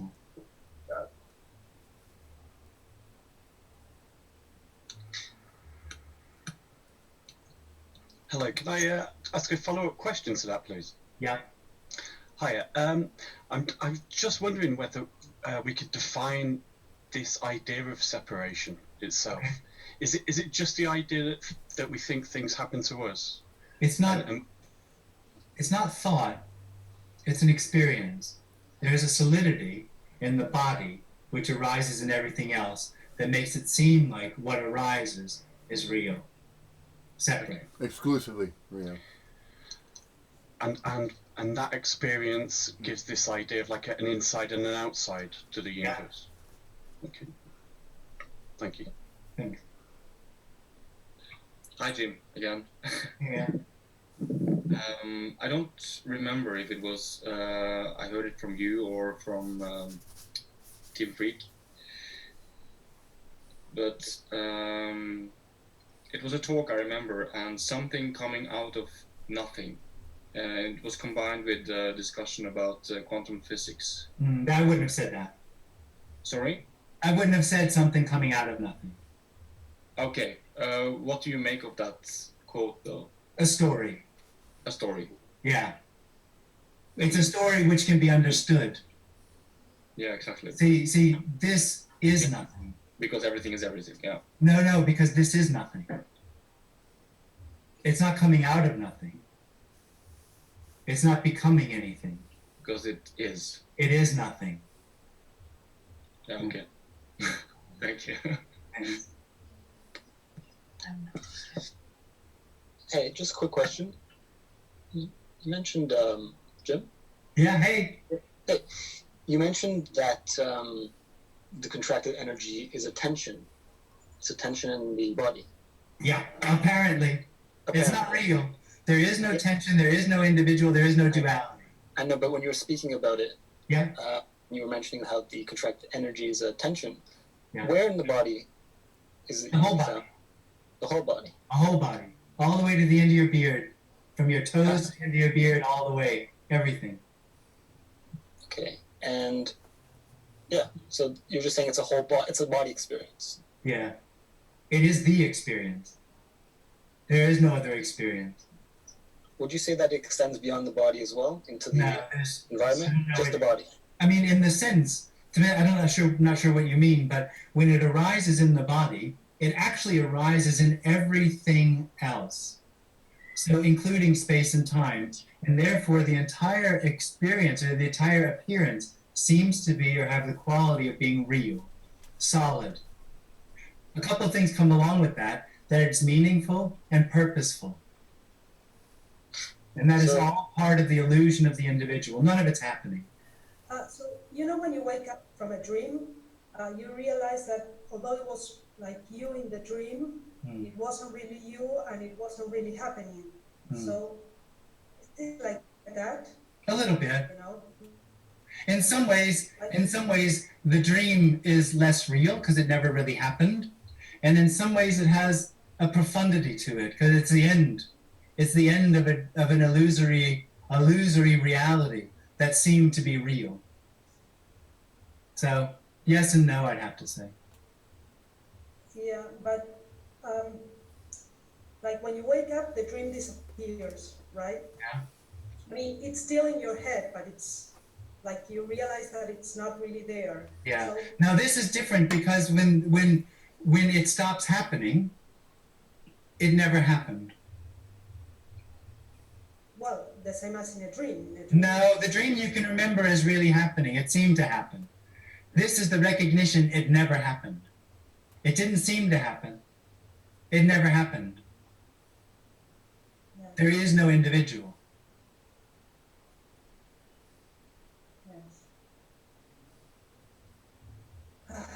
Jim? Yes, sir. I'm a guest, sir. I want to ask you about the free will and choice. You say you're saying. Yeah, I know. Sometimes I feel that I have a free will. Sometimes I have the feeling that I don't. I'm aware that that's all what's happened to me. But you're missing the point of the message. Yeah. The message isn't about you and how you feel. Yeah, that's what I'm trying to say. It's just that there isn't a you. Yeah, that's what I'm trying to say. I feel like I don't decide nothing. And when I say to somebody, I speak to somebody about that, nobody understands me because I know that I feel it. So I'll give you advice. I normally don't give advice, but I'll give you advice. Don't talk to people about it. Yeah, I stop. This is Sharon. How are you? We want to invite you to Israel. I'd love to come to Israel. Yeah. Yeah. And last question, I see people in our groups that pray to God, to high power, God. Nobody prays, praying happens. There isn't any. Okay, yes, thank you. Yeah, praying happens. Yeah. Only apparently, though. Yeah. And the wishes come true. That I don't understand how it's possible. Yeah. I see people pray and the wish that they have, it's come true. Yeah, wow.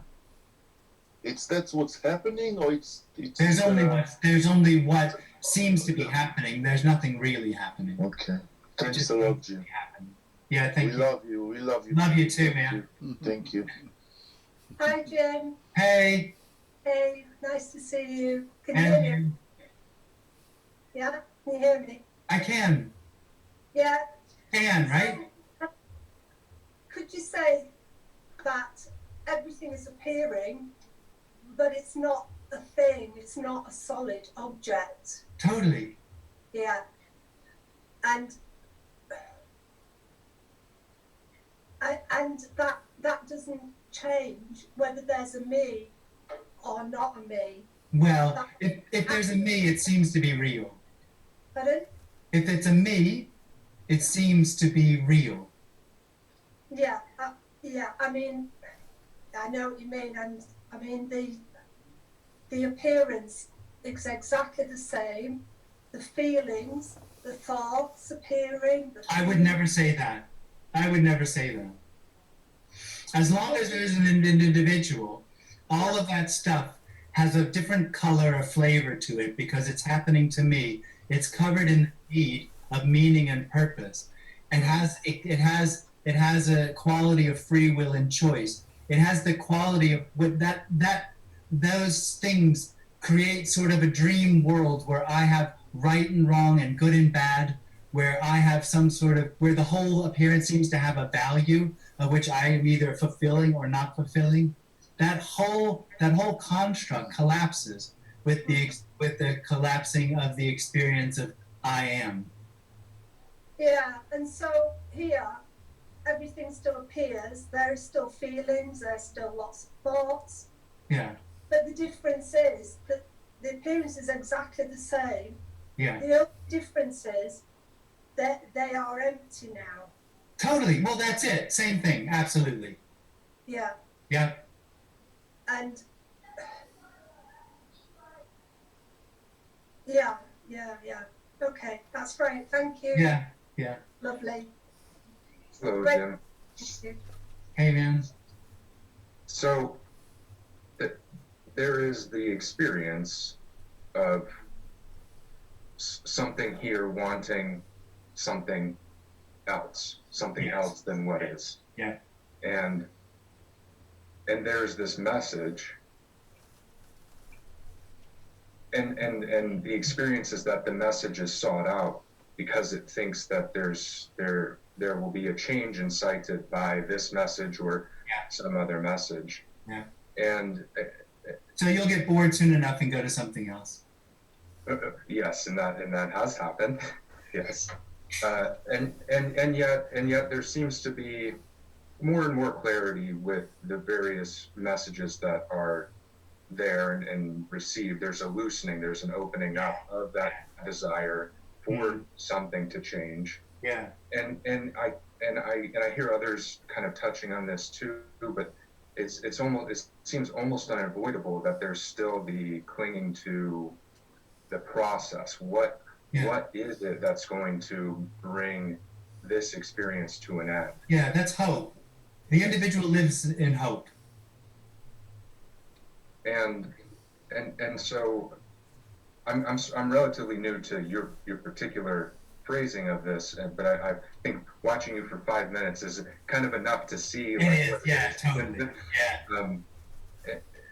And of course, my mind wants to say, well, then why are you doing this? Why nobody's doing anything. You're not asking a question. Sure. So. No, not sure. There's no one there. That's nothing. Asking a question. And this is nothing responding. All there is nothing. This conversation is nothing conversing. It's not coming from anywhere or going anywhere. Has no meaning or purpose. It's completely empty. Insubstantial. And you at one point had a story like what I was describing, an experience of wanting something other than what was. Yeah. And that just to be clear, not to be pedantic, to be clear. Sure. Nobody has a story. The story and the individual are the same thing. Right. Yeah. Yes. There was the story experience. Yeah. Yes, they're synonymous with each other. Yeah. But there seems to be an apparent end to that, like a withdrawing of that energy. And I want to ask, what is it that one does? Yeah, nobody does anything. See, you're thinking that the dream actually ends. The end of the dream is that there never was a dream. This is the end of the dream. And what sees that? Nothing. So nothing recognizes itself in Nothing. No. There's the end of something that didn't happen. Nobody recognizes it. There's no story. It's over before it even started. So there's nothing to get.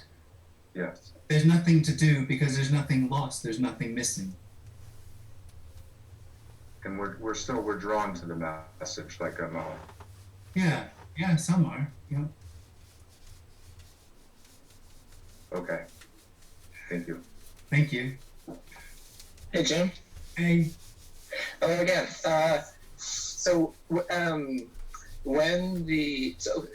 In these meetings, it feels it's just so obvious that this is all true, not true, whatever.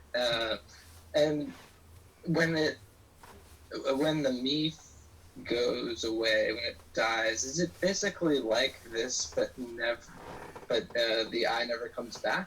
Or another way I could ask that is it obvious when the me goes away? Yeah, it's obvious that there was one, and that there is only wholeness. There is only no thing appearing. Absolutely. Hey, Jim. Hey, man. Hi. What was I going to say? In your experience, have you any notion of what's going to happen next? Nobody does. Yeah, so, like, for me, I know I'm about to go outside. You might be dead before you get out there, man. You don't know. So for you, there's just no notion. No one does. Yeah, okay. No one does. It's a dream.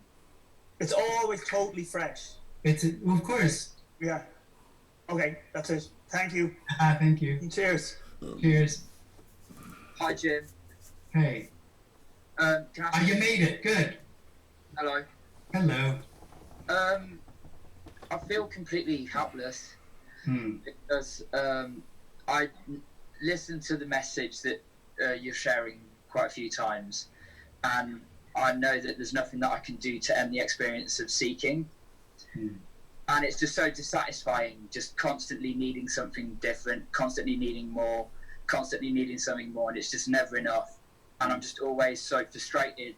I get the thing that I think I want, and it doesn't stop the seeking, and it's just like a constant obsession. This is the way that I experience it. So I don't really have a question. I just want the seeking to stop, and I guess you might say that that's seeking. Really happening. No, I said that's seeking. Pardon?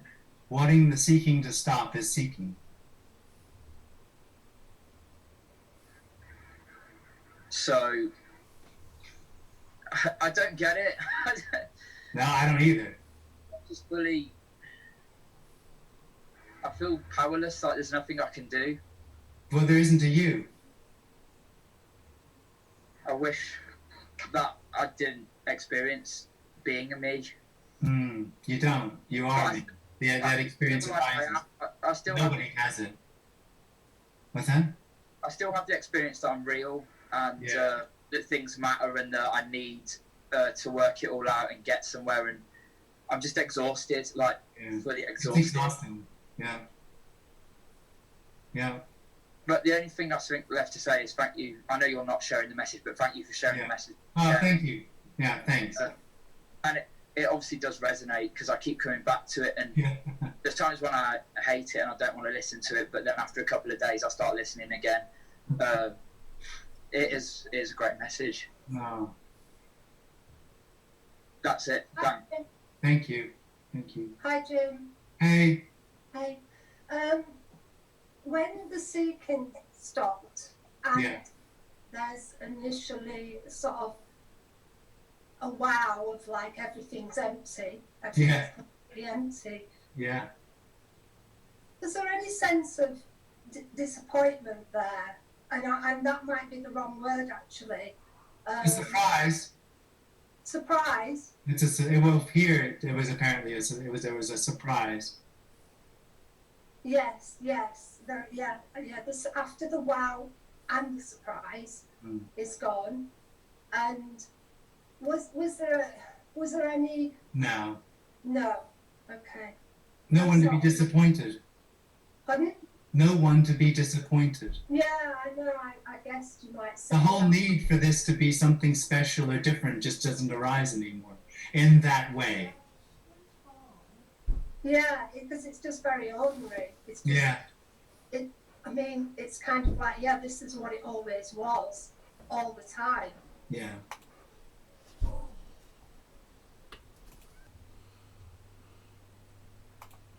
But everything was just brought. Stories were just made of it, and concept just made of it. But it's actually just empty all the time. Yeah. But there's no There's not saying. even all the time. Pardon? There's not even all the time. There's not all the time. No, I'm using concepts to describe. Yeah, that's all right. Yeah. I don't know how else to describe it. But there is, you know, there's kind of been the wow and the sort of everything is empty. But there is something else going on though, and I can't really put words to it. Well, there isn't. Hmm? There isn't anything else going on. Hmm. No, apparently, there's No. no. No. That's part of the illusion. That's hope that there's something else, something more. No. When there's no one left, there's no need for there to be anything else than what's happening. That's it. That's the fact that I'm talking about. The fact is, the fact that there is absolutely nothing else. Yeah. There's almost. I know you're going to say I was disappointed, but there's some sort of disappointment in that. I can understand that. Yeah. Yeah. And I just wondered if you. I just wondered if you. You know, it is apparent. It's also empty. The disappointment's also empty. But it's like, yeah, this Seems to me there would have to be somebody for there to be disappointment. Yeah, well, maybe disappointment's the wrong word, but the fact that, you know, just the fact that this is it, you know, and there is absolutely nothing else is awesome.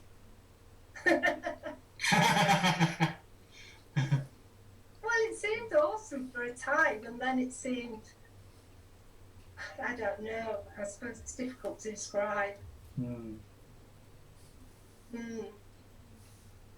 Yeah. Well, okay. That's fine. Thank you. Thank you. Can I ask a question, Jim? Yeah. Just a couple more, because actually it's sort of time to stop. Yeah. Go for it. Me, right? And this message tells us there's nothing to look for, that there's nothing that we can do, and that there's nothing. Yet it keeps us on the go, like, because there seems to be, well, the fact that people like you are talking about it and talk about sort of a shit that happens, it tells us that there is something actually. So it's pretty contradictory, and I was a bit worried that maybe we're all looking all our lives for nothing. Totally. Absolutely. So that's terrible. We're all looking all our lives? Well, there it is, right there. Nobody is looking at their life or others' lives. It's thought to be that way. There's nothing right or wrong about that. But the self-conscious self believes that there are lives that are led, that I'm living my life, I'm leading a life of some type that I believe I'm living, and then you are living your life in some way.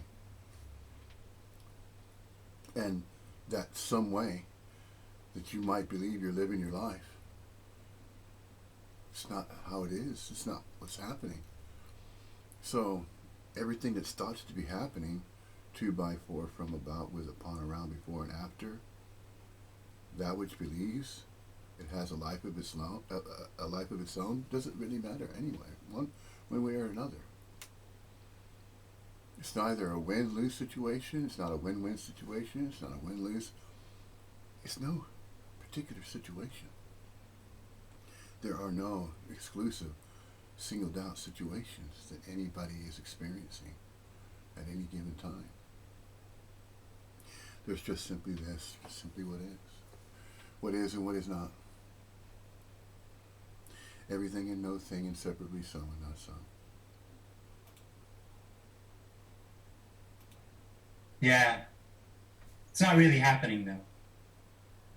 So perhaps we shouldn't hear about the message. It would be better to keep it secret. Nobody ever hears the message. Like you haven't heard it. You think I'm actually talking about the point of the message being a shift. It's not. The message, the telling, the sharing seems to come out of a shift, but the shift doesn't happen. It's a dream. It's the end of something that wasn't happening. So this is not suggesting that you should go looking for a shift, because it never happens. What's longed for is this. What's happening already. It's already empty. It's already meaningless. It's already free. It's already unconditional. And nobody ever finds it. Seeking it hides it. But it doesn't make it go away. It doesn't make it not this already. Oh. And so hearing that there needs to be a shift is misunderstanding what's being suggested. There is no shift. There is no me. It's an illusion. But all I can do is try to convince myself of the fact that... Oh no, well you're totally misunderstanding. This has nothing to do with you. You will never convince yourself. It won't happen. Trying to convince yourself is just looking for another shift. Yeah. Yeah. But nobody's doing that.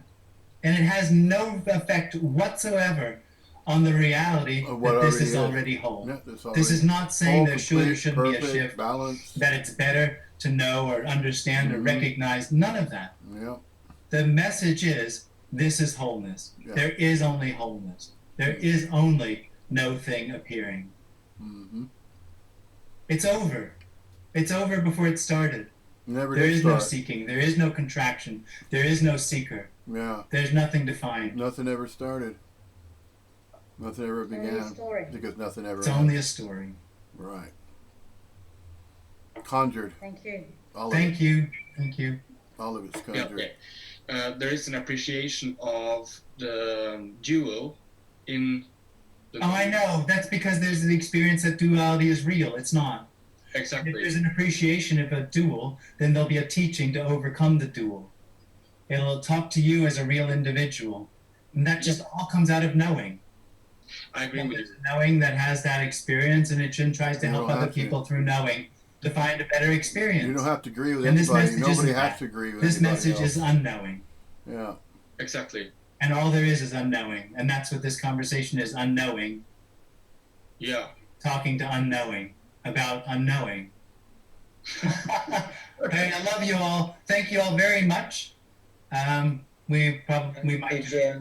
Thanks. Thanks, guys. Thank you, everybody. Okay. Well, there you go. What more do you want? Self-conjure self always wants more. No, it's never enough. It's not good enough. Can hardly wait for the next sign. Does that matter? Does it matter if you attend another sign ever again? Would it matter if anybody that believes that they've been attending a satsang and they never have an opportunity to ever attend another one? Does that matter? None of this matters. It's just simply whatever arises as simply this. And nothing needs to be known about it. Nothing needs to be done about it.